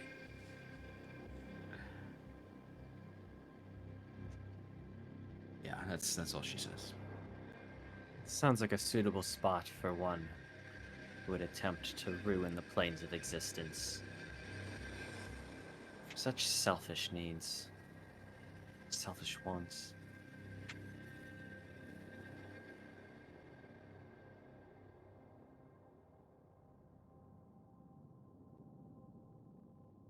And yeah, I guess that's really all I have for communing. I'm sure Kieran would have more questions. Probably should have written down just a list of questions to ask, but that's It's plenty of time to ask more questions. You've got this amulet, and she's not there's going always anywhere. time. Yes. Well, so we hope. Anything else anyone would like to do during these 3 days? I know Timber, we're gonna need to settle some foraging later. But Wiswick, I imagine you'll start working on your spell. I'd say because around this time is when you get all your supplies from Raphael, so you can start working on those now. Great. So I'll say you have 8 days of time to work on it. Plenty of time to finish it up. Okay. So go ahead and mark off the gold count for that. Great. I did the math last session. I'll post it in the chat. Perfect. All right. So over these 3 days, the journey gets harsher, not because of any external threats of like monsters or anything, but just like the mundaneness of a salt flat as you look to your right and you see endless nothingness, and look to your left and see jagged rock and ruin of old ancient structures. It just becomes this monotonous journey along this path that starts to grow. You start to grow weary of, as you're also oppressively dried out by this salt and need to drink a lot more water than you thought you were going to need to. You're getting through your water source faster than you expected. I can create food and water. You my get spear. more water from Katya's magic spear. Katya, what does that look like? So anytime we need to restore the water and food, she'll go sit crisscross and she'll hold her spear straight up and she'll enter this sort of, she's not really good at meditating, so it's like not a full meditation, but it's enough to allow the energy to flow through her spear. And so as she's sitting there, it starts from the bottom up. There's like this energy that eventually turns into water that spirals up her spear. And I imagine she, placed a bowl or something nearby where it can fountain in. Perfect. Yeah, you find that Katya has this sort of ritual stone basin that she uses, similar to the ritual tablets you know of that you would also have one of as well. And sometimes she flows this water into it when you need more water. Sometimes that water actually kind of dissipates into solid food. That almost turns into these. They seem like berries almost, but they're just like kind of like they're like boba. Are they good berries? They're not good berries because they don't heal you. They're just food. They don't give you permanent sustenance, but they're like boba bubbles that form in there. But anyway, you continue onward. It's around the 10th day, I'd say, when you're all extremely tired and could use a real home and bed. Thankfully, you've not encountered any monsters or anything like that. Keeping in the edges has kept you away from danger. There were a few days where you saw silhouettes in the kind of sandstorm, the salt storms, every now and then. Well, most monsters don't, and Katu, you would know, most of them don't venture out this far unless they're harmless creatures that are migrating around. The first time you see one of these, Katu, you would recognize it as a glass pillar. Glass pillars are the remains of sand lurker burrows. In these last 2 days, you'd want to be careful after seeing one of those. You don't typically see them this far north. But as on that 10th day, as the kind of like storm passes that has been plaguing, now you see the endless horizon. The sky is dark blue with the long dark sun, that band of red on the horizon, and you see nothing but that hexagonal shape of salt flats for hundreds of miles. But you see this glass pillar, and it looks like solidified magma that bursts from the ground, but in scintillating glass. As you would then see, some distance from it, a burrow where whatever emerged from the earth landed back into the earth, and it is massive. The earth is all disrupted around it. The salt is disrupted, but this glass pillar is there before you. Evidence of the sand lurker. As we're seeing this, I'll kind of, like when we settle down for the night on that 10th day, and we're, eating and having dinner around the fire. I don't know if any of you noticed earlier, but there was something that looked like a big glass pillar. Oh, yes. Did you happen to notice that? I see. It is strange that there is one so close. I have not seen one this far north. Is that the direction? This far north before. So we should still be safe on our way to the Order. We only have about 2 days left, but we should remain aware just in case. Of course. Okay. I'll keep my eyes out as always.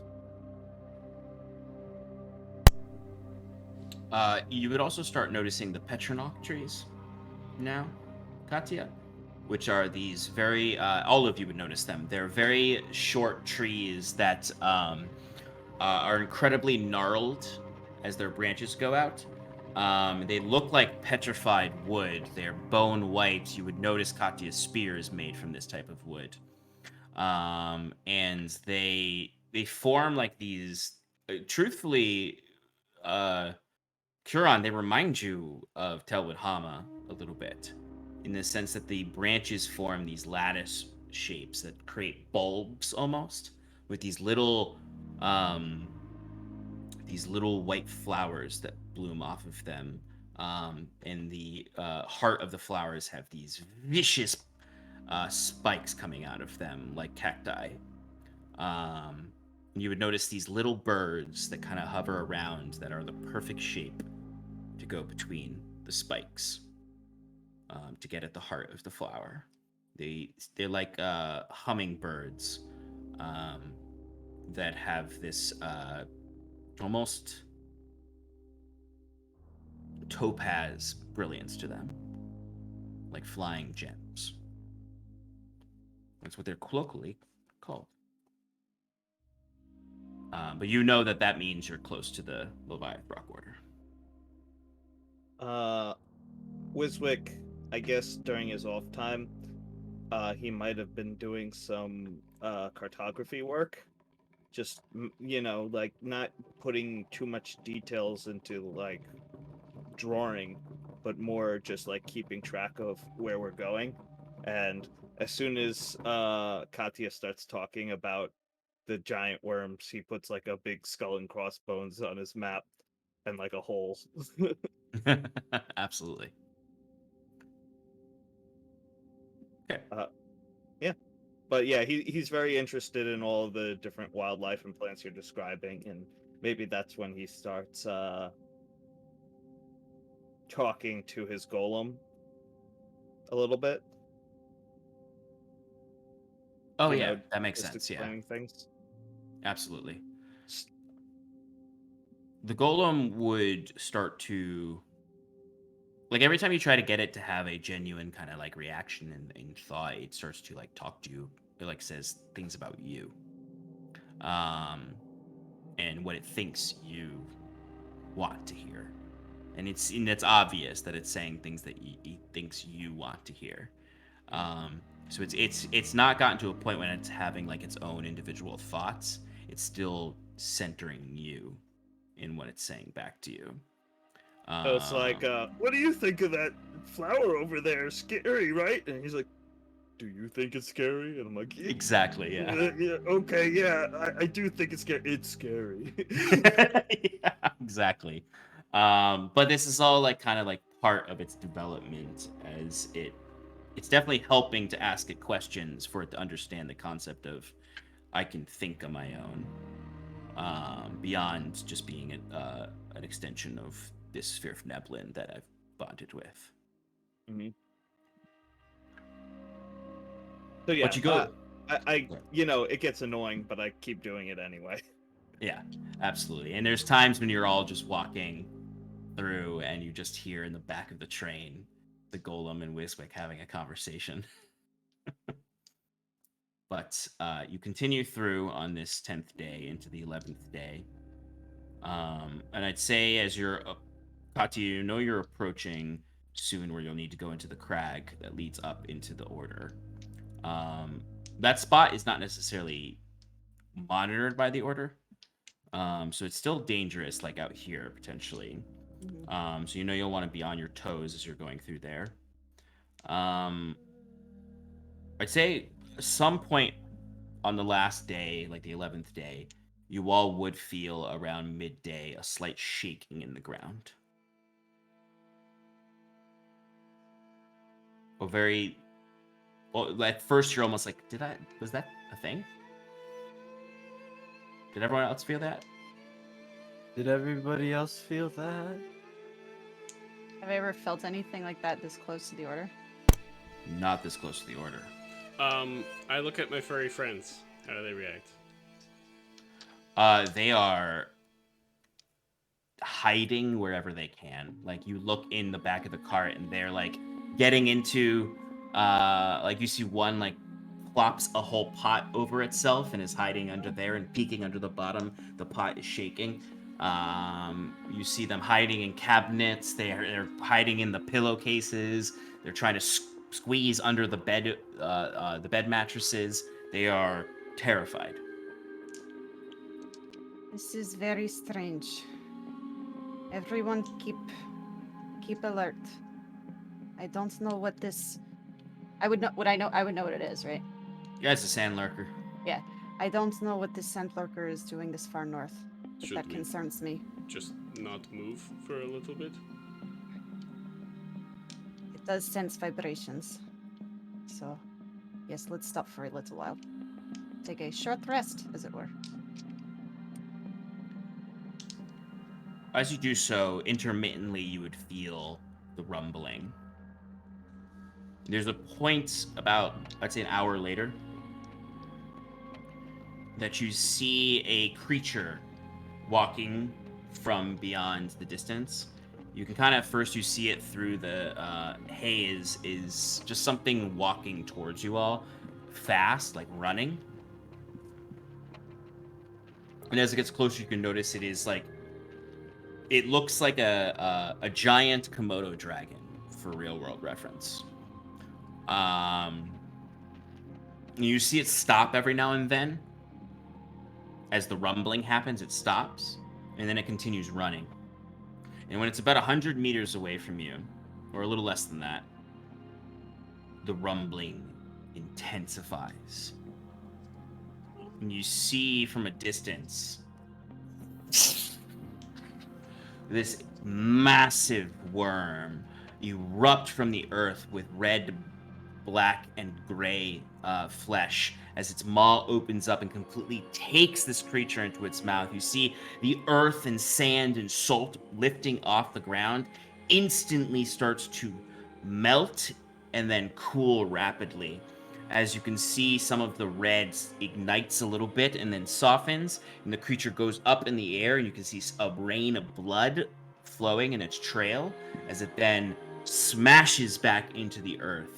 And you can see that same kind of melted glass around that spot as it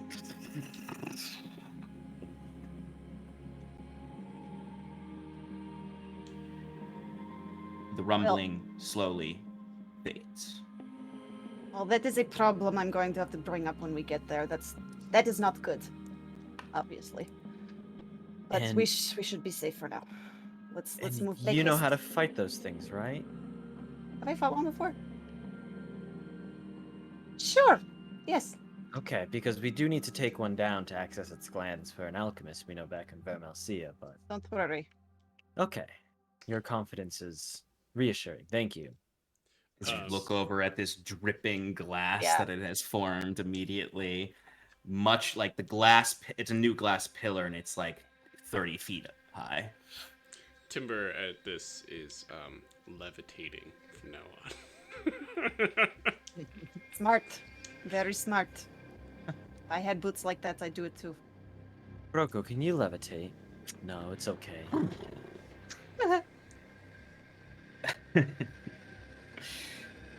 So maybe a little more tense, you continue on for your last camp outside of the crag that leads to the Order in the Sapphirine Bluffs.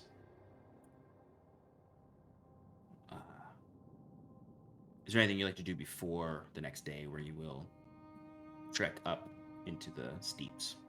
Two things, Sean. I have one too. First, I want the golem to be on watch, so I'll probably cast it again just to keep the duration up. Because it does have that tremor sense, 60 feet. I mean, it's not a lot, but you know, it's better than nothing. And the second thing is, if we're getting close and it's been a few days, I'd like to recast contingency, because I think it has like a 7-day limit or something like that. So I think the last time I used it for invisibility, but this time I'm gonna go back to polymorph, but I'm gonna say Wonder Twin style. Like if I say form of a bird, I turn into a bird. Excellent. Excellent. Okay. Katya, you had something? Yeah. So that thing that had been running, was that a creature? Yes. Okay. So as we're gathered around for the night and starting to settle in, I'll take out my ritual tablet. Is that what it is? Tablet. Yeah. iPad? And iPad, exactly. Yeah, and I'll. It's I'll an old place one though. that- So. Oh, okay, yeah. Really old, very slow. I will take it down and put it out, and I'm not gonna do the exact ritual that would come from if I was to kill a monster, but I'm gonna do like a slight variation on that for a creature that was killed by a monster. Okay. So just give that Komodo dragon its last rites. Yes. So you would see Katya would create water with her spear and boil it. And then you'd watch this careful practice where she's pouring the water over this stone tablet and cleaning it essentially, and then like kind of rubbing it with this other stone she has over and over across the runes on it in a meditative position as she may be muttering under her breath meditations as she does this kind of in the direction from where you came, where you saw the attack from the sand lurker. As she does this somewhat a few away from the camp. Leaning over to Wiswick and Kaze, Kieran will go, What do you think she's doing over there? I think that's her way of praying, in a sense. Respecting her god. Offering. Different culture, Kieran. Well, it's just from my conversations with the Huntress, she didn't seem the most reverent type. Reverence comes in different packages. Yours is verbally speaking. Hers is respecting an idol, or a tablet in this case. Fair. For example, I don't pray that much to Mr. Reyes. Occasionally, I'll burn him some incense, tell him I love him, just give him a little kiss in the air. But that's about it. Yeah, traditions can be infectious. Yeah, big part of the sulk is just air kisses. Amazing. As the day goes on, you begin to head towards the crag that leads up to the Leviathrok Order. You see Katya kind of is like standing up straighter as we get closer and closer. Like she's tall, but like just more Confident. more confident, more like reverent, to use that word, Sober. as we get closer. No. Ah! Yes, but still drunk. I imagine Katya Just like like trying to get all down nervously is sneaking the alcohol more than she would normally. Yep, just like looking around just in case somebody's nearby. As you approach, the cliff sides, the bluffs themselves are about 200 feet high here. All up them are these veins of sapphire-like minerals. It opens kind of like in a cone that then leads into a thin passage. From this passage echoes the sound of water. Like a massive waterfall somewhere within there is echoing out from it. And you can see the salt flat leads up to a land bridge. A thin land bridge that you must take the carts over. As you approach it closer, you look off the sides, and this is a natural arc over the ravine below, where you can see gathered is water that seems to flow from deeper in the ravine. You pass over this slowly, carefully. And as you enter into the bluffs, the space takes on a blue color from the sapphire minerals bleeding up. Some of the rock wall is no longer veins, but massive chunks of this blue gem-like material, untouched by mining operations. As you can see the sky snaking above you in these wind-swept tunnels getting tighter.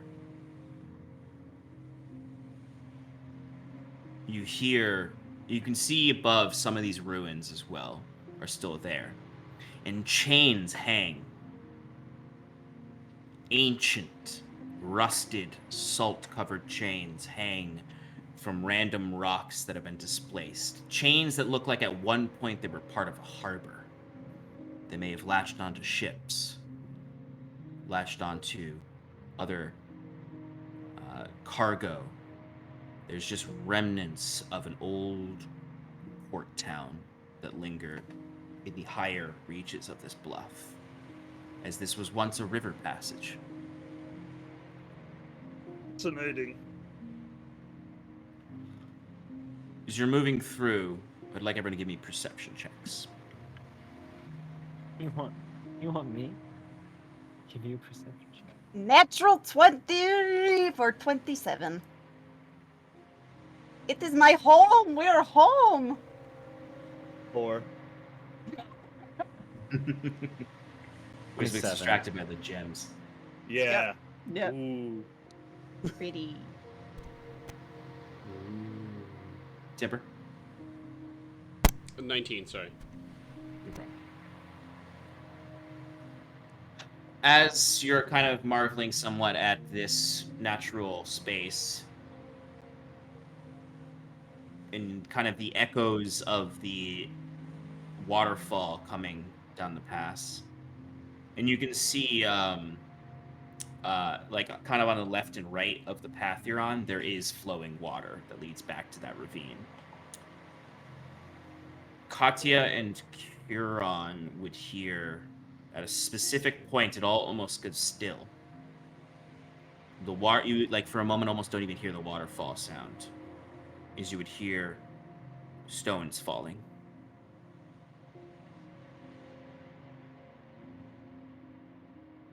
The lurking of a predator. Something's above us. Yes, I heard it. I look up. Hmm. Do I see anything? Give me a perception check. Do I see anything? Give me a perception check. Don't tell me. 22. 17.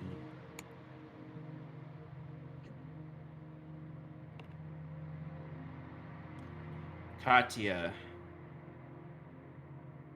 you would get a glimmer of what it is. Something you see almost like the shimmer of light over nothing for a second. As you can clearly see right now, once you focus, the shape of something camouflaging against the blue gem veins and bleach white rock. Do I know what it is? Give me a survival check. 30-20. This is a lightning salamander. They were known at one point to occupy this ravine before the Order settled in it. Have we had to deal with them? No. What is going on? Do I know how to... Does it see us, or do I know how to avoid it?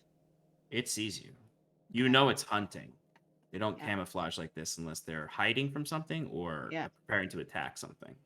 Okay.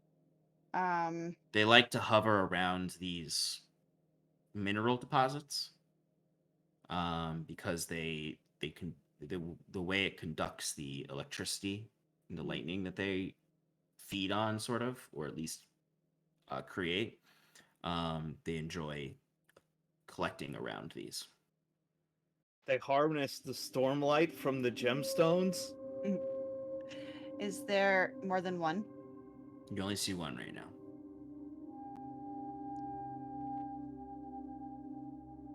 Something is not right. These creatures are getting far too close to the Order. Hmm. I'll point it out to everybody. If you just stand right here, you can see it camouflaging in the mountains. I know that they used to occupy this space, but we have never seen them this close. Sean, good question. Mm-hmm. What time of day is it? It's pretty late in the day, but it's not nighttime. I'd say it's around 4 o'clock. But is it dim light still? Because of Yes, it is dim light right now. Blinky boy. Katya, what kind of senses does it have? What kind of senses does it have, DM? Oh, fuck. It has tremor sense, not as good as a sand lurker. It probably has like maybe 15, 20 feet of tremor sense. Mhm. And it has dark vision. About 60 feet of dark vision. Pretty good senses. Not that good at hearing. But everything else is pretty on spot. Right. They are drop hunters. They like to camouflage and drop down on things. Do you I want? relay all of it. Okay. If you want, I can go ahead and take care of it. From afar, in the air, with my bow. And everybody else stop moving. Yes, because I think that would be the safest right now, because they like to hide and then surprise their prey. So maybe before we go past them, why don't we just take them out one by one? I only see one right now, but that doesn't mean there aren't more. Nice pot shots, as it were. Try not to move. I'll be in the air. You said tremor sense, right? I did. It's not as good as the sand lurker, but it's still effective. Well, it should be able to see me then. Okay, so the plan is to hit it all at once before it has a chance to attack you. Mm-hmm. Yeah, just to go in the air and then just keep wailing on it. Okay. All right. So as you're approaching, I imagine you're all like frozen still right now, watching it. What does everyone want to do as part of this sort of ambush of it? If it tries to run away, or if it gets no, if it starts to get closer, I want to use my spear to create a watery sphere and try and encapsulate it. Okay. Wait, Katya, do you think we could just lure this thing away? Its senses are pretty good, so it might not get distracted. We can certainly try. But What if we just... Kiran, you can fly too. What if we just drop some rocks and pretend like it's a person? well, it can see us right now. It sees us. It knows we are here. What could If see? you could get me 60 feet to it, I could just put it to sleep and we can keep going. I'd say you're about the map I showed you. Not representative of how far away you really are from it. You're about 100 feet away from it. We can do that too, Wiswick. Can I pick Wiswick up? Yeah. Alright, Wiswick. Don't get too close. Oh, don't worry.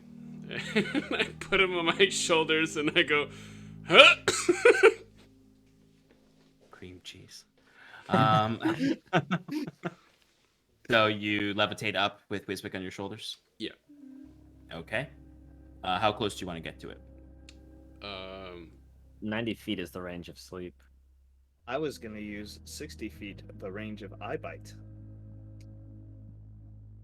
Can we say that we're doing this like messaging thing so I can say a little to the left? No, your other left. Just making sure that I'm guiding them the correct way if they can't, if they lose it in the camouflage. I'll cast telepathic bond, so we can all just talk to each other casually. Okay. What are you doing? As you're getting closer. Yeah, so I'm telepathically, getting instructions from both Katya and like kind of pointing in ways like for Timber to direct me. And once I get within range, my eyes fade to black, like it just swells up with like a black ink, and I'm going to attempt to cast Eye Bite on the creature. It needs to make a Wisdom saving throw, or be affected by one of the 3 features, and I'm choosing Asleep.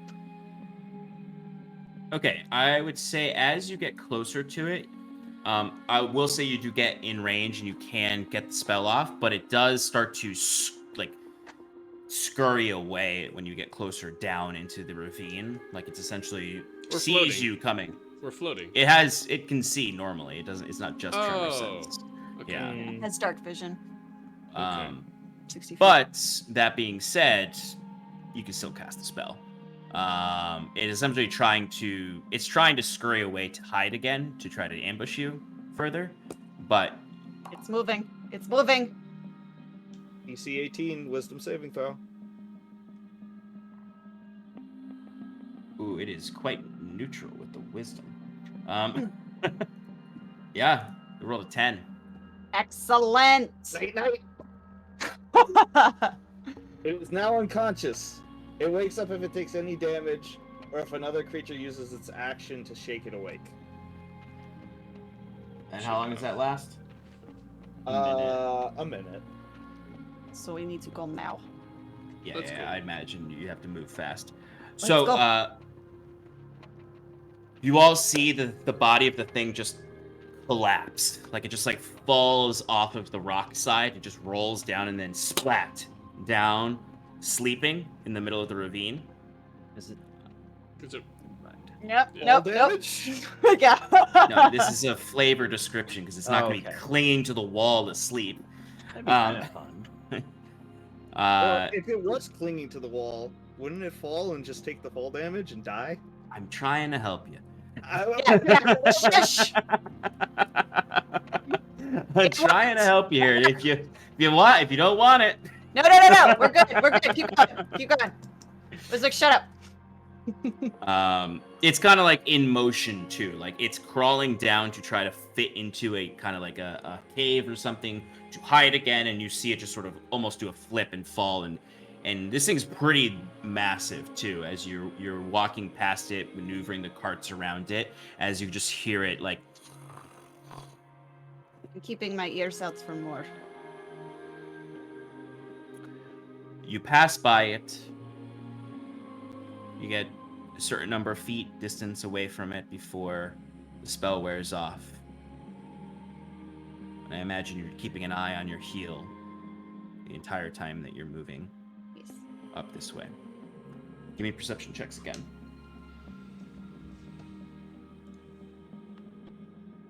29. 15. Actually doesn't say that the effect ends when the spell ends, but I guess that's up to you.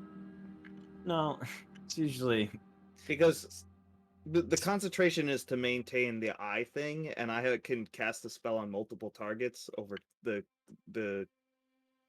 concentration. I don't know how you want to play it. Whatever. I'm gonna imagine that it ends when the spell ends. Okay. What were we doing? Perception? I'm sorry, I got a little Yes. distracted. No problem. Katya, what'd you get?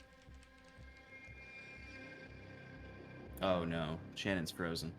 It's okay, because I got a nat 20. Oh, You picked the right Shannon. face to get frozen on, though. She did. Yeah. Classic. Classic phrase, face freeze. Yeah. Okay. I'm sorry. Nat 20 from Wiswick. Huron. 29. What's the total on that? The total is natural 20 because I don't have a modifier. Timber. 25. Okay. Katya. Okay. Okay.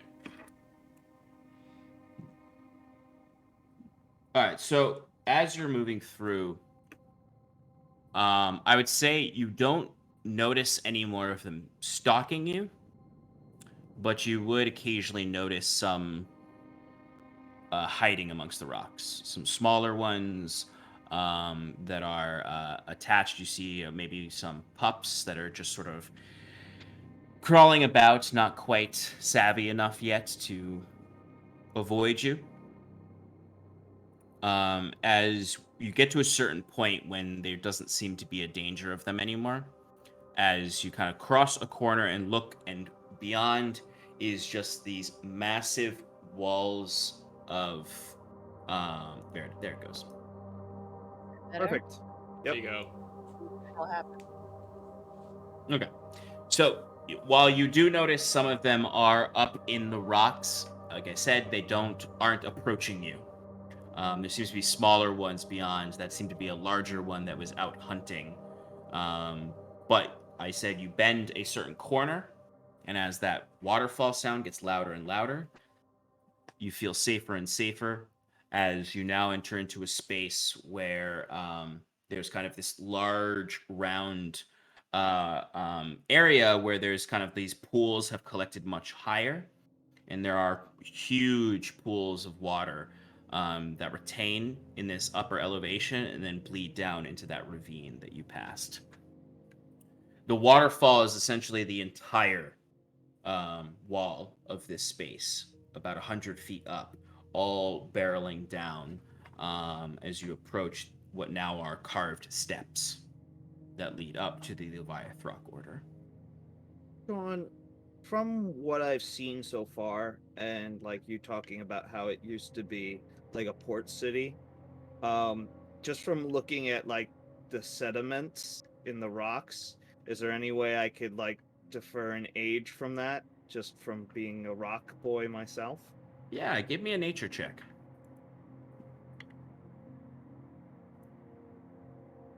24. 24. Okay, yeah. So these the sediment of rock, these waterways have ripped through this canyon for quite a long time. At least over 1,000 years. It's been that these sediments have been digging deeper into the ravine. Whatever settlement was here was definitely from 1,000+ years ago. Okay. Pre-Morseer. As close as you can possibly get to the edge of what's still considered the modern time or the modern dating system and the Morseer time. So would it be possible to infer that the Morseer conflict might have been the reason for the drastic change in environmental? It would certainly be a competitive theory. Mhm. Katya's frozen again. Yep. I was gonna say she's good, but she can't hold a face that long. And now she's just two dots dancing around each other in the Discord world. Sometimes it's So- all we want is to be two dots dancing around each other. Yeah. You gotta stick the landing. You just gotta wait for the dots to do their job. Mm-hmm. That's come around. Don't think these dots are coming around. No. All right, reboot Discord, Shannon, please. Um,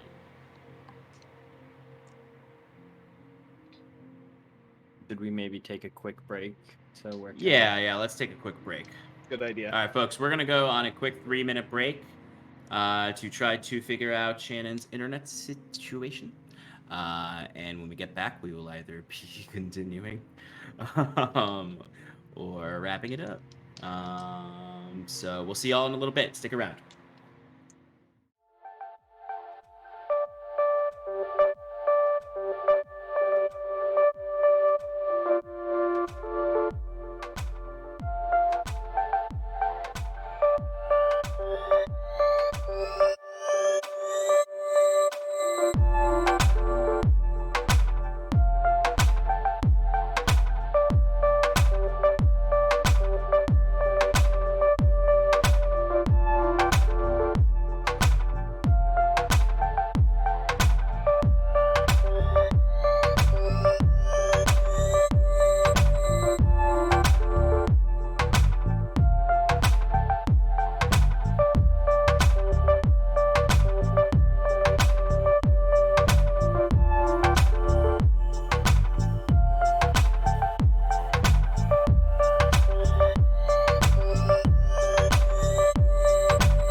Welcome back, everybody, to Advantage in Paris. We got Shannon back.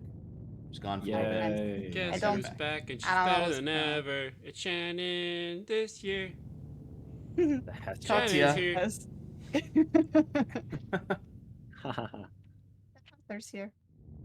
All right, so as I was describing, you enter into this thunderous chamber of waterfalls that are all bleeding into pools that then bleed into the ravine that you passed. You feel as though the salamanders will not enter this space and are staying back now that you've reached it. You do notice that the other side, the road, it's kind of like puddled road that's somewhat almost flooded by this, leads to a set of carved steps that Katya, you know, lead up to the order. A similar flagpole with a blue flag waves from this spot. Right. We're here. This is my home. Ugh, Huron finally. looks around, cocking an eyebrow. I don't mean to be rude, but where exactly is your home? We need to go up these steps first. Ah, of course. That How are we makes going more to bring the sense. carts up there? It's a good question. There's no like service entrance? Typically, no. Typically, anything that would need to be brought by cart is butchered down here and brought up, or sometimes with warning, there is a lift that can be utilized that is brought down from above to accommodate. Well, there is one way to do it, but it requires advance notice, and I did not do that. They don't know that I'm coming. I'm not supposed to be back for another, 4 months or so. So, You're not might going to need get in to- trouble for this, are you? no, Oh, no, okay. not at all. Maybe I could pop the wheels off and have the golem carry one up. You know, just slide up. I could also, well, You I could don't know. reasonably leave the carts down here and go up and have the lift sent down once you've spoken to them up there. also, Yeah. could I ask the diviners to levitate them? Do they have that kind of magic? I mean, I'm sure some of them do, but they typically no. This is not typically what happens. The diviners do typically control the lift, though. Okay, all right, cool. So when we get in there, I'll arrange for the lift to be used to take the carts up.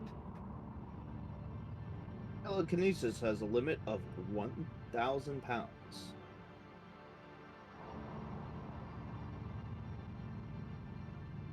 That's actually a good question. Because, How much does a cart weigh? well, I know that a carriage is 1,500 pounds, I think. But also, Actually- it's like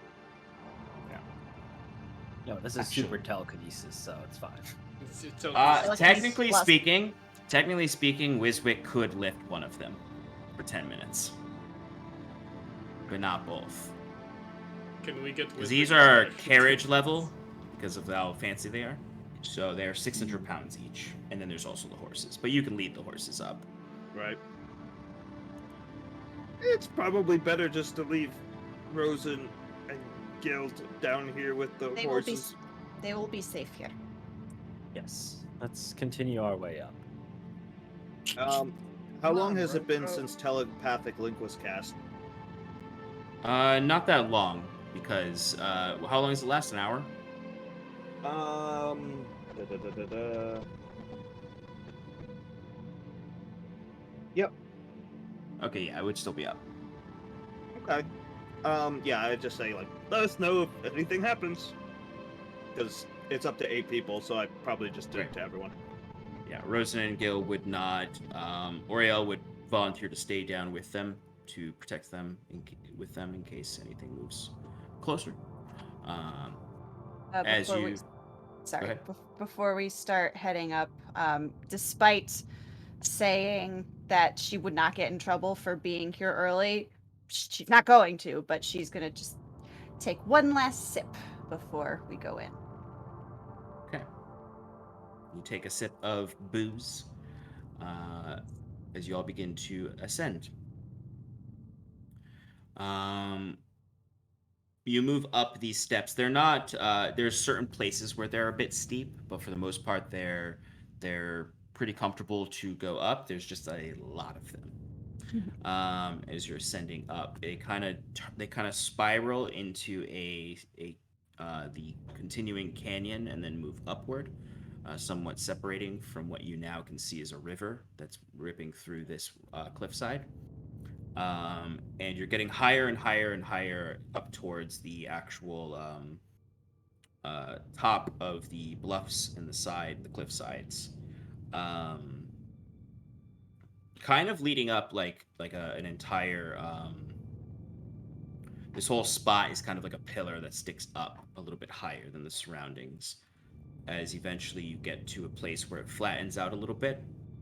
And Katya, you see it splits, and you know that the left path leads up to the firmaments, and the right path leads to the steeps in the hearths and homes. So we will go left. Yes. That must be the expansion, right? Yeah, it's when they add all the extra new. It's been features. delayed though. Yeah, exactly. That's why you can't go right. There's a little stop sign. No, you go up the left-hand side, and you start to see there's several of these flag posts now with waving blue banners of various colors. As it's getting quite cold as you go up the elevation, and there are some vestiges of snow that have fallen in the last few days, like you saw, that are now accumulating atop this cliffside. As you reach the top, it would flatten out, and you would see kind of like a mist gathering on the sides of the cliffs, like clouds, low-hanging clouds. As once you get in here, you would see a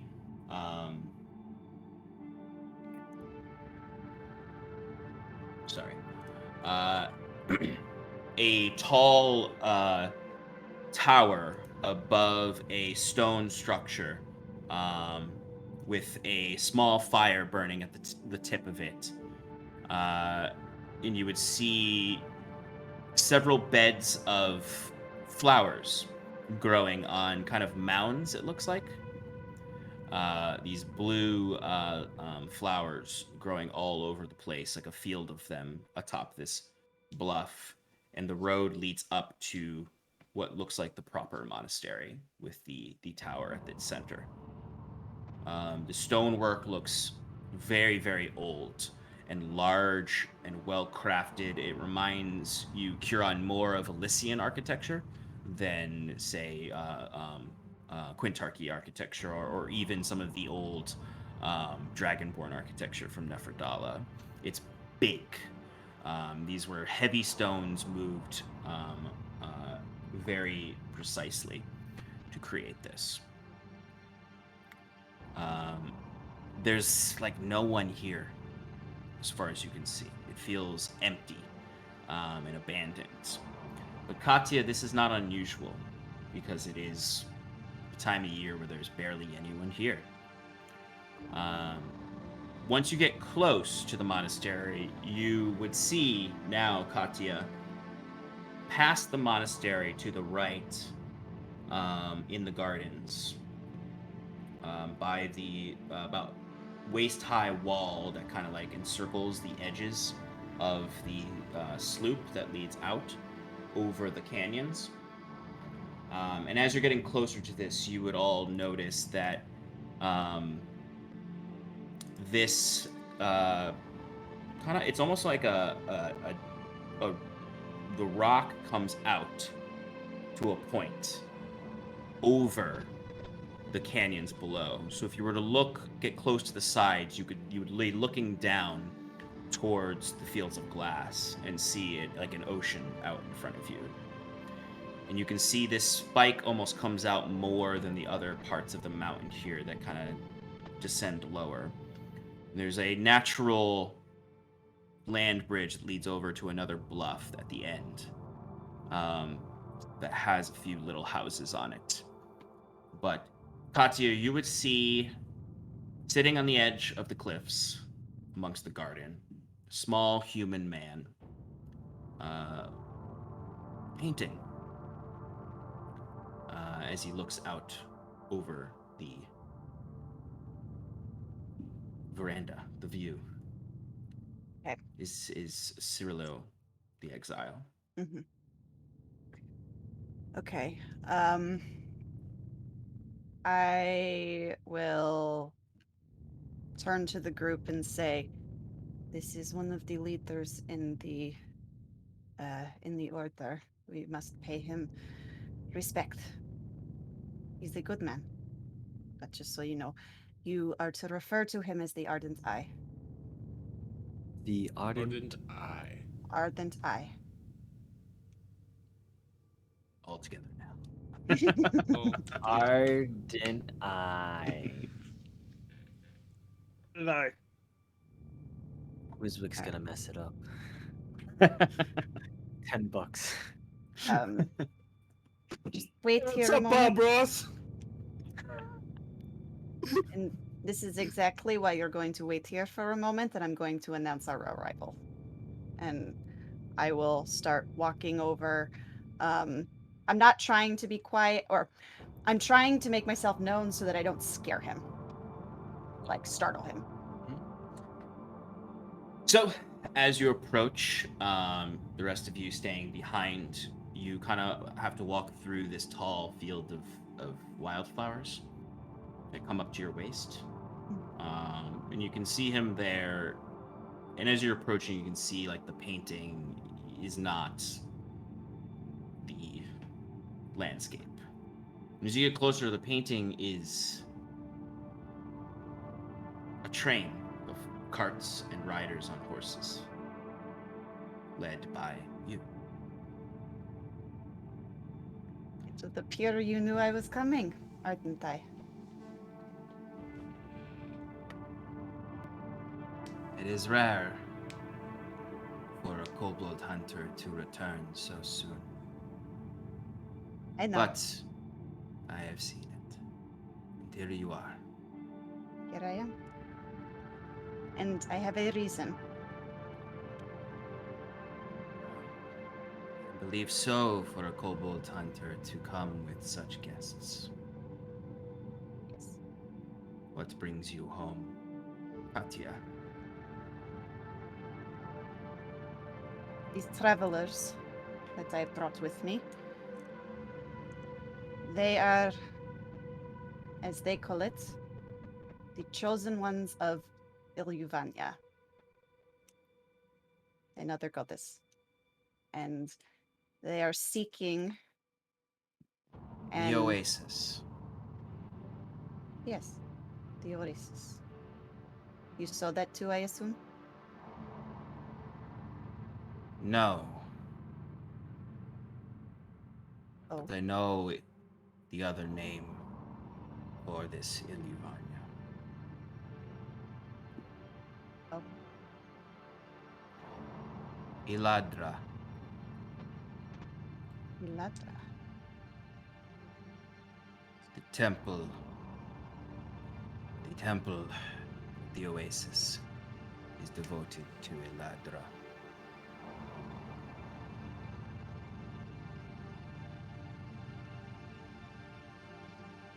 I've heard them use that name. But No, it is unlikely they know it.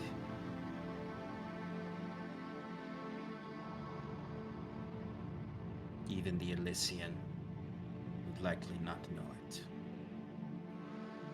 well, then he'll be very excited to learn even more about his beloved goddess.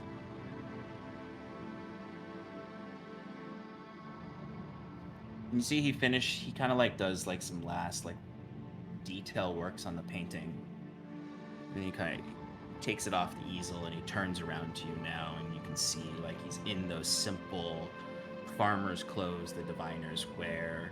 His hair is just kind of swept back, cut short, mostly gray, but there's still evidence of the red hair that he had in his youth, with that scraggly beard he has and that thin, gaunt face, and those eyes that are normally pretty plain brown, but when he is kind of in this divining mode, opaque over the brown.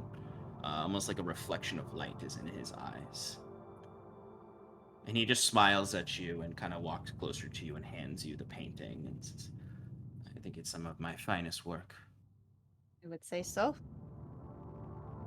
Thank you, Ardent Eye. Would you like me to introduce you? I think that you should get your friends more comfortable first, and then I can speak with them. All right. Before I go, have you seen anything? The creatures are getting closer to the Order, and that is not natural. Do you know what is happening?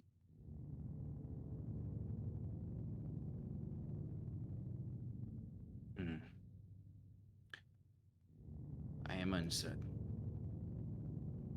There are many explanations for them coming closer. They could be running from something. Interesting. But I have not seen it, and I will not ponder what I have not seen yet. Of course. It's good to see you again.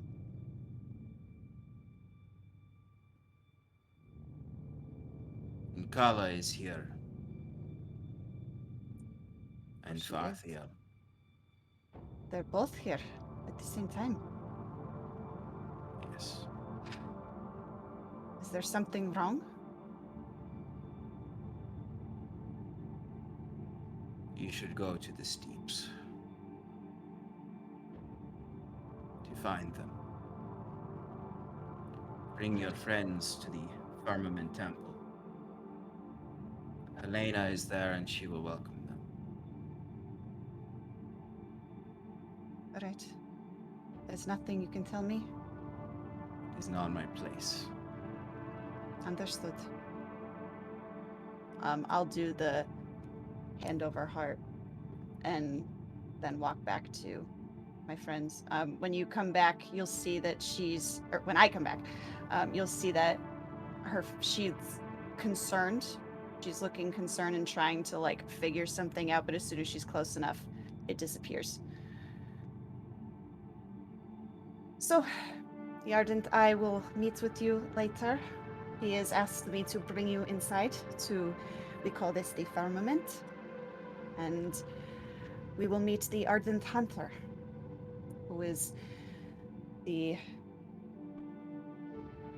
head of the Cobalt Hunters. Is there a proper greeting that your culture does? Like a bow of the head, certain handshake, refer to them by their name. A fist over your heart. Just like that. Simple enough. And should I support the whole painting thing, or is it better to be honest? Katya, were you just holding the painting when you came up to everyone? Oh, yeah, I guess I was. Yeah, Kieran at least would notice that it is a painting of you all traveling on the road to this place. Now, Sean, is there like an invisible person on the wheel? Because I have non-detection in my skin. Oh, I guess there would be actually then, yeah. Ghost Wiswick would voice. not show up in these paintings. Huh, interesting. Okay. Cocking an eyebrow and then turning to Katya. I guess he's already facing Katya. And goes, she's one of the diviners, you called them, yes? Yes, he is the head diviner, where Helena is the head hunter. And that is who we are going to meet. She will welcome us. We'll get you settled, and then I have a small matter I need to see to before I come and join you all. Is everything okay? Yes. I just some friends are here, and I was not expecting it. It's a nice surprise. So I would like to go greet them. Right, of course. It's your home. I'm sure you have people you need to see. We'll I get will out make of your sure- hair until you're ready. I will make sure that you are comfortable before I leave. and explain. Make sure everything is explained and sorted out. Right on. I what? Okay. As you head up to the Firmament Temple, you would notice kind of these two statues flank the steps that lead up to it that show a representation of the Cobalt Hunter and a representation of the Ardent Eye. You see a huntress, not much dissimilar to Katya, standing there with a spear similar to hers, same garb, and you would see a man in farmer's clothing, holding in his hands a stone with an eye painted on it. Between them and above, you would see on kind of a balcony above the entrance is a large statue of an orcish woman standing tall in the center with her own spear in hand, and runic tattoos all across her body, a large cloak made of a wolf's skin over her shoulders, and in random places across the motifs of this, you do see woven iconography inlaid with sapphires to represent Rishka, the original true Cobalt Huntress, the companion of Demukna. And you can infer that this orcish figure is Demukna, or at least those who know, like Timber and Curon, would know that. As we're walking by the statue, just to hand over my heart. Am I close enough that if I reached out with the staff of the Crescent Heart, I could like give it a little tap? I'd say yes. At the very least, you'd be able to get like the feet of it, since it's above the doorway. Do I see him doing this? It's not like Yes. I'm hitting it. It's I- like you a would- I know. gentle like I know. like I know. like a touch. Yeah, of I it. don't think he's being. I don't think you're like trying to hide it. It's clearly reverent. Oh, I see. I I'm thought not like, I thought you were doing some like magic shit. oh, I am. I want to then have okay. the Talmud Hama just start to like infect this entire. No, I'm just joking. That's not. Yeah. how it works. It just spreads like a plague. Ooh, Yeah, I cast insect this- swarm, but fungus. Yeah, this entire time, it's been Curon who's the big bad. Right. Just You're making all their just way helping through me. everybody. But as you enter into these archways, this doorway, you see it's open. There's no door there itself. It opens up, though, into a roaring fire inside in this central chamber, where you can see on the walls to the left and right, you can see numerous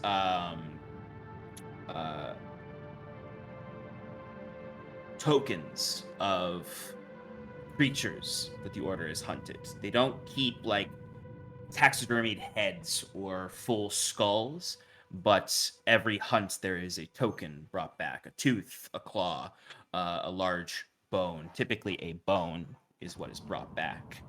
And you can see scattered across are all manner of skeletal or carapace remains, from vast arrays of different sized creatures, some that you don't even recognize what bone or claw or carapace it could come from.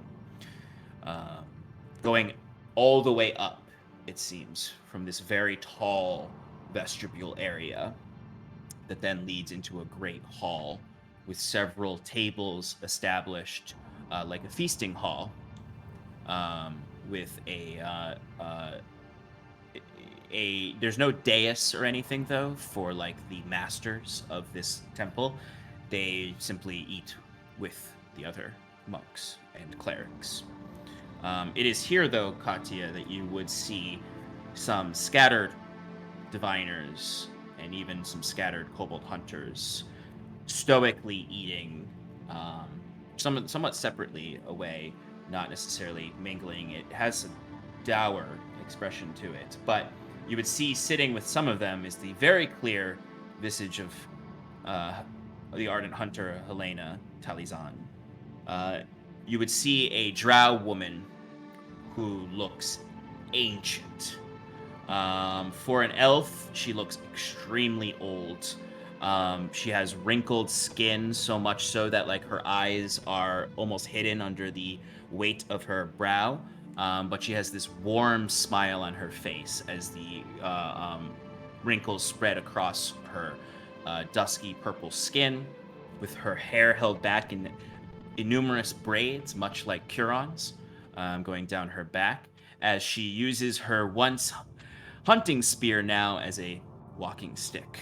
Her back arched back, much like Curon's, ears drooping down, though she looks much older than Curon, although Elysians live much longer than Drow. But she would smile warmly from across the room, spotting you immediately, because although she's old, she still has the perception of a kobold huntress. As she would immediately, brightly from the other side of the room. Katya! Katya! It is me, Ardent Hunter. It's good to see you. Welcome home. Thank you. I know I'm Cirillo early. warned me of your coming. Did he? Yes, he warned us all of your coming and that we should prepare for your arrival. With guests. I see all of these guests. Yes. Please introduce them to me. I am eager to know them. Of course. I will point first to Timber and say, It "This is." It is a pleasure. My name is Timber. I appreciate your hospitality. Okay. A random alarm set for 10:30. And then I will Please don't point. kill me. You see, she kind of gets closer to you and does like aggressively, like with the walking stick, come up to you and like inspects you. And you see she runs a hand through your fur. Please. Blessed, perhaps. The opposite. Well, the wolven form is certainly one of great honor, but perhaps you are right. I see something in your eyes. Something painful.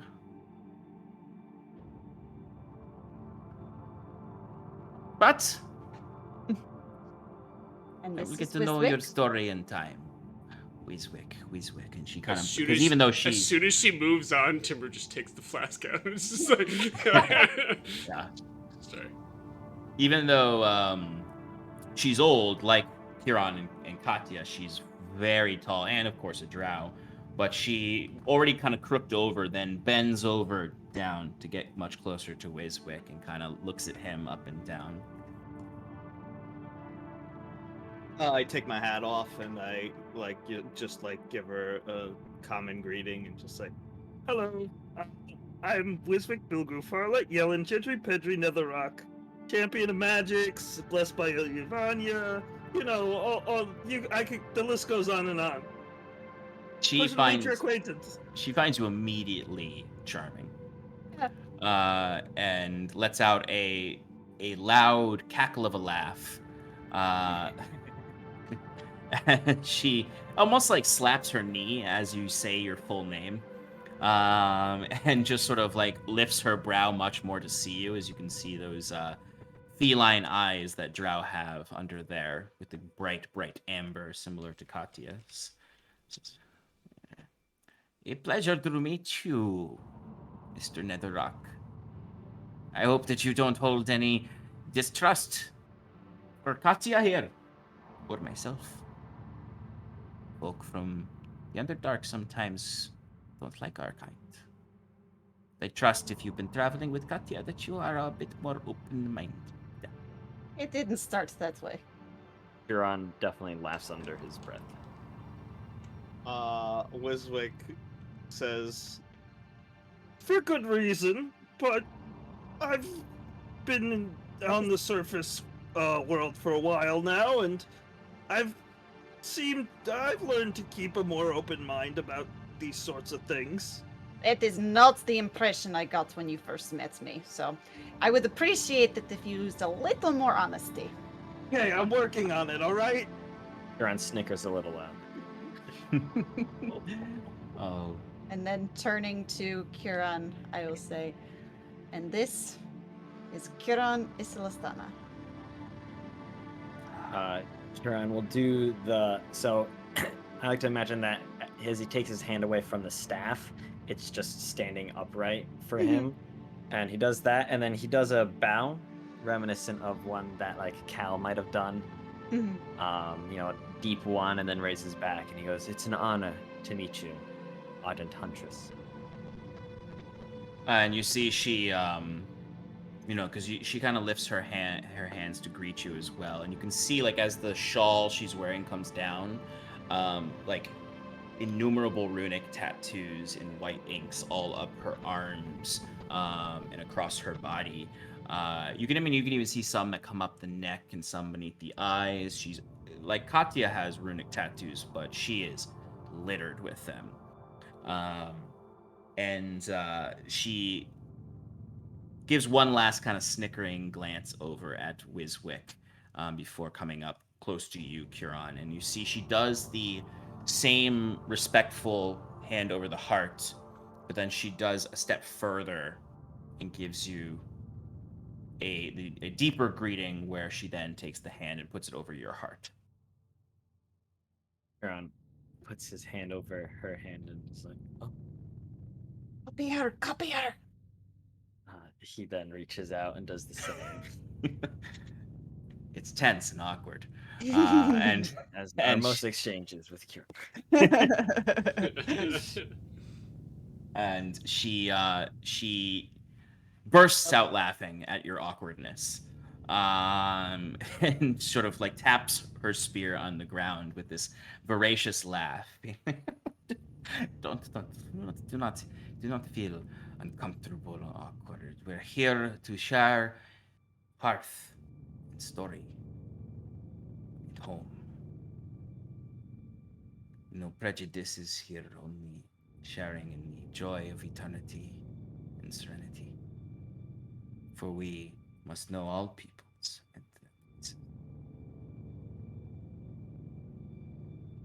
Katya, you've spoken with Cirillo. I have? Yes, he was the first person I saw. And he let me know that some old companions are here. Yes. And Kala is here. Came That's so- back as soon as Varthiel did. When did Varthiel come back? About a month ago. Is he on the same rotation as I am, so he shouldn't have been... Okay. The Ardent I said I could find them in these deeps. Yes. You can find them. You could find them in Varthiel's quarters. He is resting. You see Katya's face drops at that. The hunt is wild, as you know. Yes. And he is fighting anew.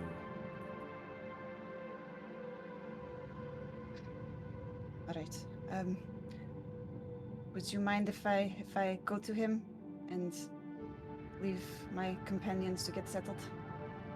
Of course, go, child. I will make sure your friends are comfortable, and we will take care of them.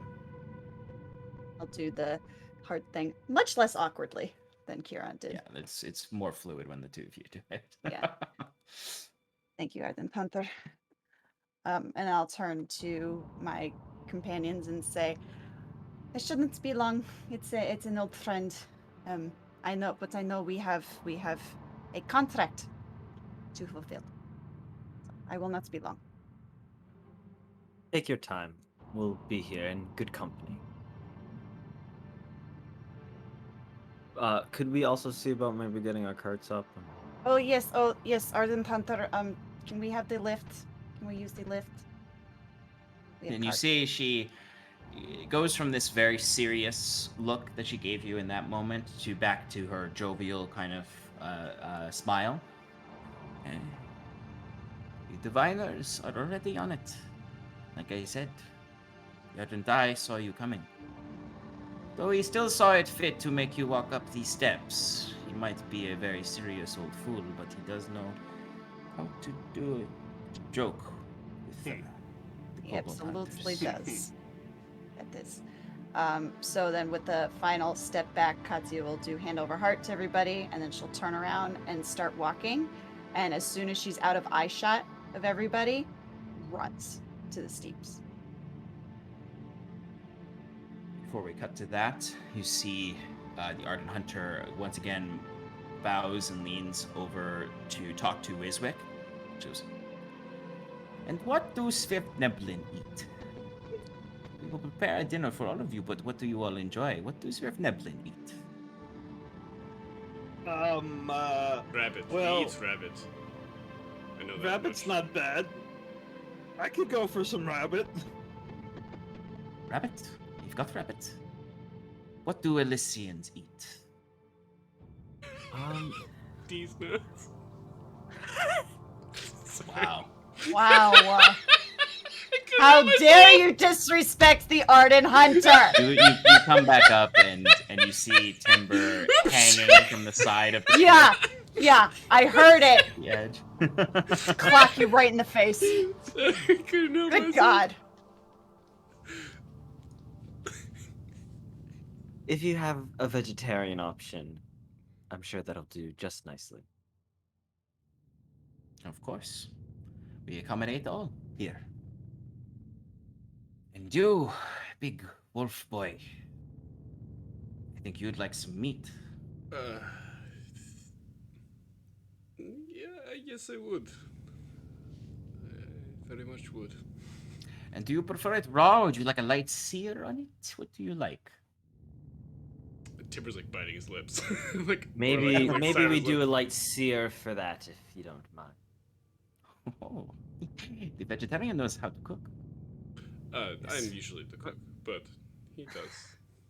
He doesn't know how to cook meat, at least. No, but I know what. And then patting him on the shoulder. I know what our friend here likes, and what he shouldn't have. Ooh, Yes.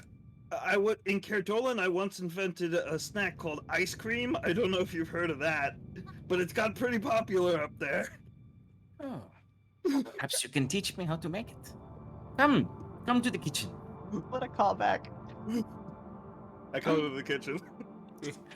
And you see she kind of like waves a hand over to one of the diviners who comes over and she says, see to our friends that they get whatever they need to drink and eat. Be cooking dinner for them, with this little one here. They are guests of Katya, the Kobold Hunter. In all of the respects necessary. So yeah. Katya. Mhm. As you rush through the steeps, you would pass the empty chambers of the different hearths, and where kobold hunters are either out or once lived. Most of them derelict and empty. Their hearths have been quiet for many years. You would also pass you would pass on your way down as well Raznik, the ancient burial grounds. They're not usually open. They are open right now. These stone slabs moved aside. As you dash through, you find yourself skidding over to the quarters where you know Farthiel stays when he's here. Quarters you stay in as well. You walk in, there's no doors in it anywhere really. You would see a diviner by the bedside, as well as Ankala, your mentor, White Dragonborn. She's leaning over Barthiel right now, who is unconscious in the bed,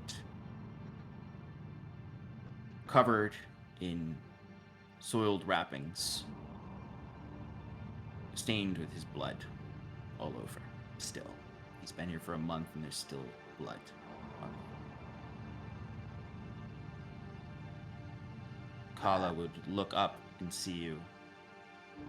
Pale as I can get.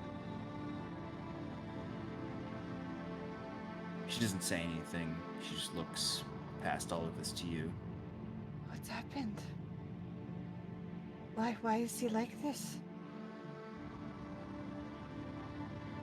Nicola. Hunter.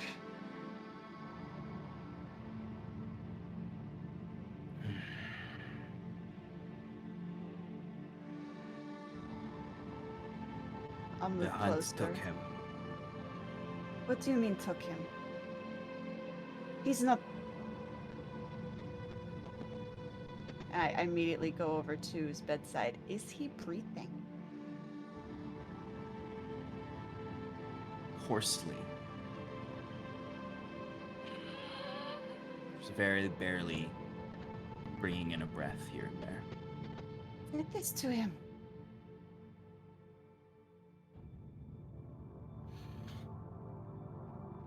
Creature. Monster detect him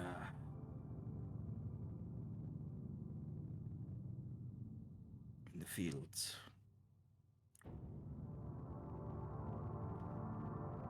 He was heading south. He wanted to visit the coast to see the waters again. He was going back to the Gosu remnant.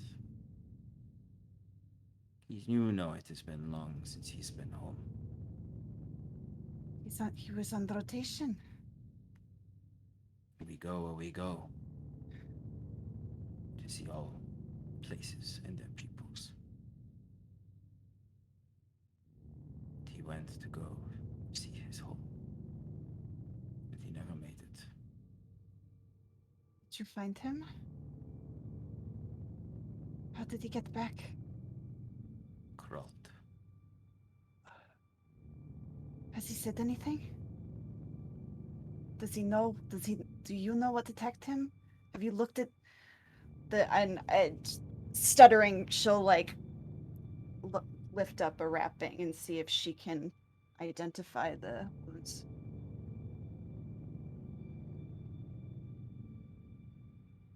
Just wounds that don't seem to heal.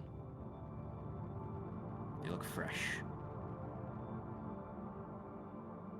In a month and they still look like this? I round on the diviner. Why haven't you been able to seal them? What is happening? Why is he still bleeding a month later? The diviner looks past you to Nkala, as he's probably had this exact conversation with her. It is a process of some magic that will not respond well to the dispelling we've tried.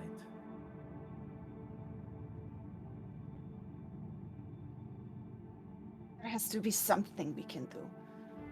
He's clearly in pain. We have to lessen it. Bolt Huntress, he is barely Don't there. say no. No, he's there. He will pull through.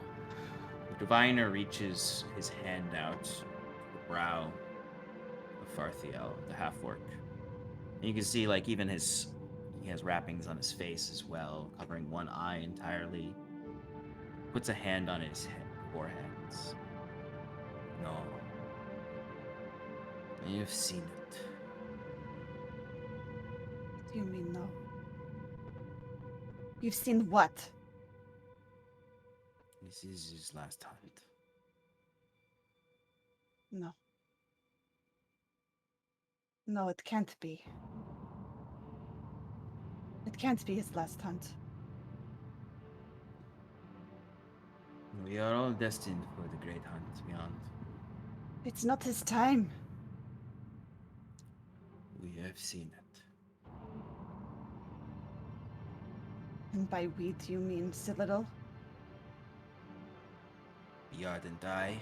Yes.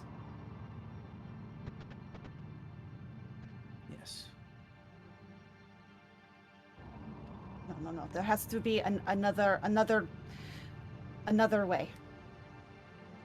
There has to be another way. The Razak has been opened. Rest. Join the Great Hunt.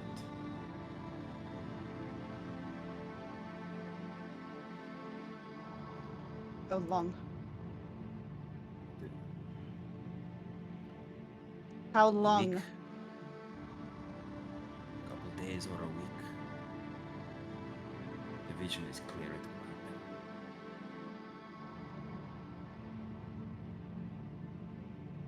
I look at Ankala, at loss for words.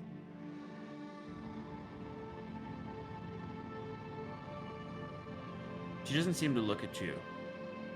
She seems to be staring at Parthiel, her hand on his shoulder.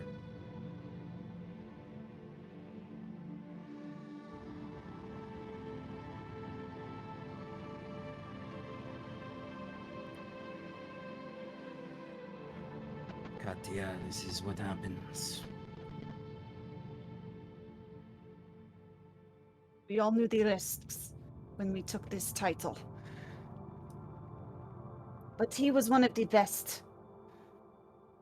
There's no reason he should be like this.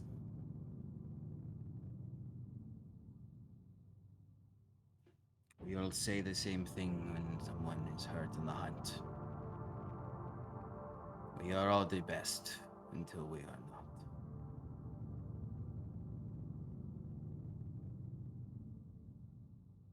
not.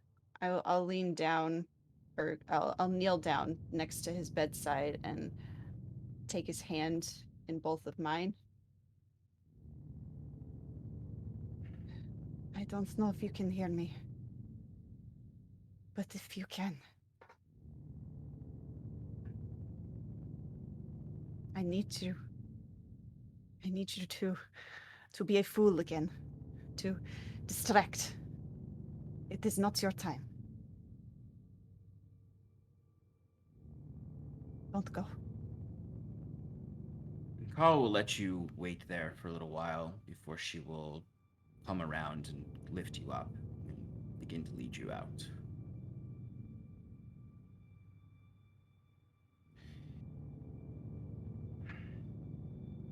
It is not up to us to decide our relation to eternity, but only to know that within life lies eternity. I know that.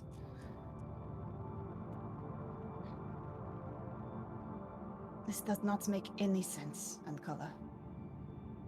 You saw how we trained together. You know his capabilities. I know his capabilities with you. But he is a brave fool.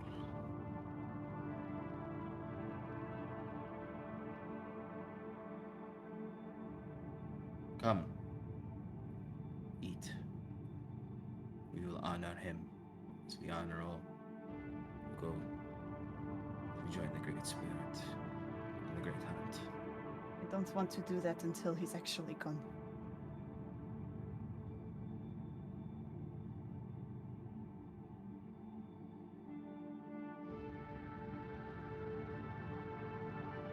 I must go to the firmament. Speak with the ardent hunter.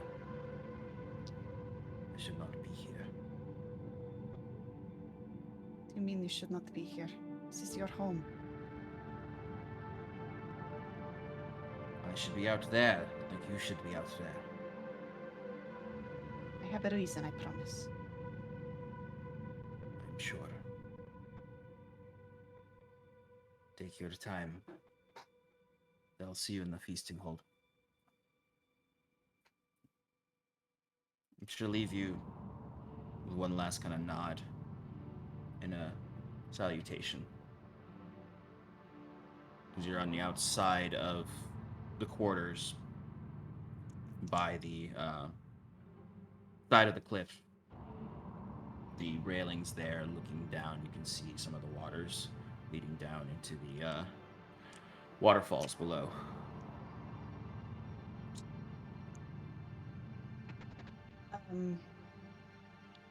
I'll go back inside, and I'll kind of like, I'll wait till. Does the diviner leave? They would leave eventually.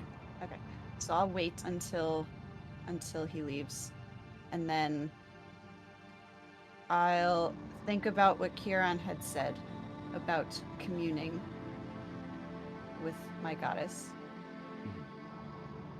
and I'll take Farthiel's hand again in both of mine.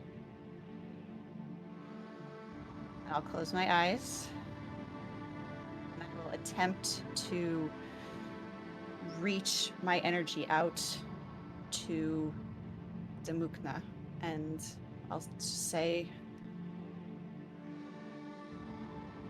Great Hunter, it is not his time. It is not his time, please. Let him finish this hunt. In your honor.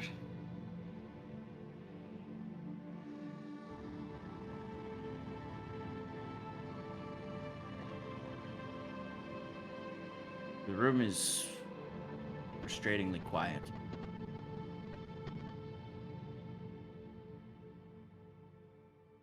This is just the flickering of the torchlight and your old friend's hoarse breathing.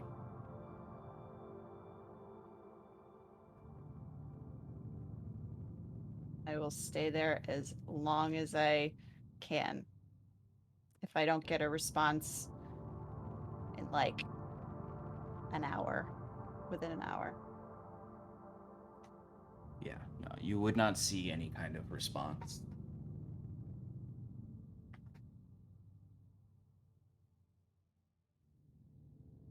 Okay. And then I would just see if there's anything I can do to lessen his pain. You would be at least assured that the diviner would have done what they needed to do to at least relieve any pain.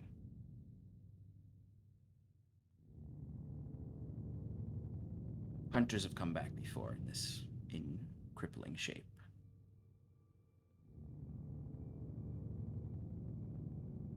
I think I'll sit with him. Okay.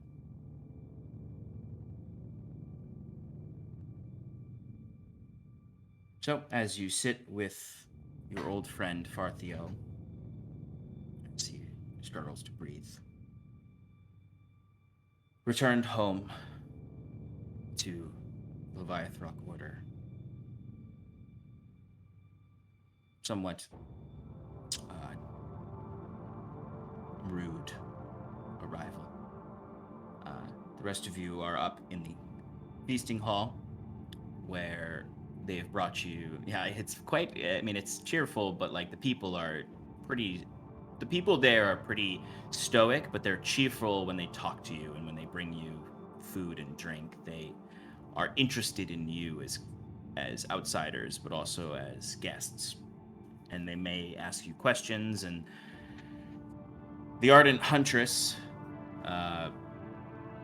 Helena, is questioning Wiswick thoroughly about the process of making ice cream, as she is searching for whatever sort of dairy they might have on hand. Yeah, I was gonna say, it was just like, I'd use dairy, but you work with what you've got. So I've got these prickly pears from the cactuses. We can make a sort of sorbet thing going on.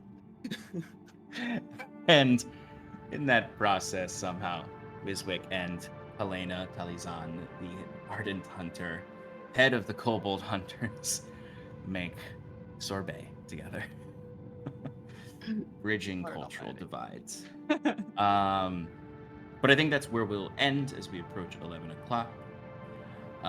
Thank you, everybody, for joining us tonight for Advantage in Paradise. I'd like to remind everyone that we have our Jasper's Game Day auctions up for seats at the table for our Jasper's Game Day weekend. So please check those out. There will be a link in chat. There's also links on our socials. Join me for Relaxing in Paradise this Thursday at 8:30 p.m. Eastern Standard Time, where I will continue to paint minis, including the Sand Lurker mini, for when these adventurers go out to hunt down said Sand Lurkers. We have the Sean and Shannon Power Hour this Sunday at 7 p.m. Eastern Standard Time. We will be returning. We've been on a bit of a hiatus due to life and holidays, but we will be back to chat about all that's been happening and going on in the world of Paradise. And yeah, keep an eye out for all of those things. Shannon and I will be returning to the Scales Above campaign for Season 3 on the Roll for Damage channel this Friday at 9:30 Eastern Standard Time. And yeah, and keep an eye out on all sorts of things for our future events. Myself and Shannon will also be dueling Waffles and Syrup from Waffles Maple Syrup on Dragon's Duel, the D&D game show, on Saturday, July 31st at 2 p.m. Eastern Standard Time. It's an improv game. There'll be lots of laughs for sure. And it should be a lot of fun. So a lot of stuff coming up. Keep an eye out on our socials for all of it. Thank you so much for joining us. Shannon, who are we rating? Let me guess. They're not live, so... God damn it. We could do Ardent roleplay since we were talking about Ardent. Sure. Ardent. We will raid our friends over at the Ardent Roleplay. I think they're doing some art right now. Mhm. So go and give them a hello from us. Thank you everyone so much for joining us. Say goodbye, everybody. Say see you later. Say whatever Bye, you want. everyone. See you Have a later. good week. Yeah. Yeah. And Thank you. good night. Good night.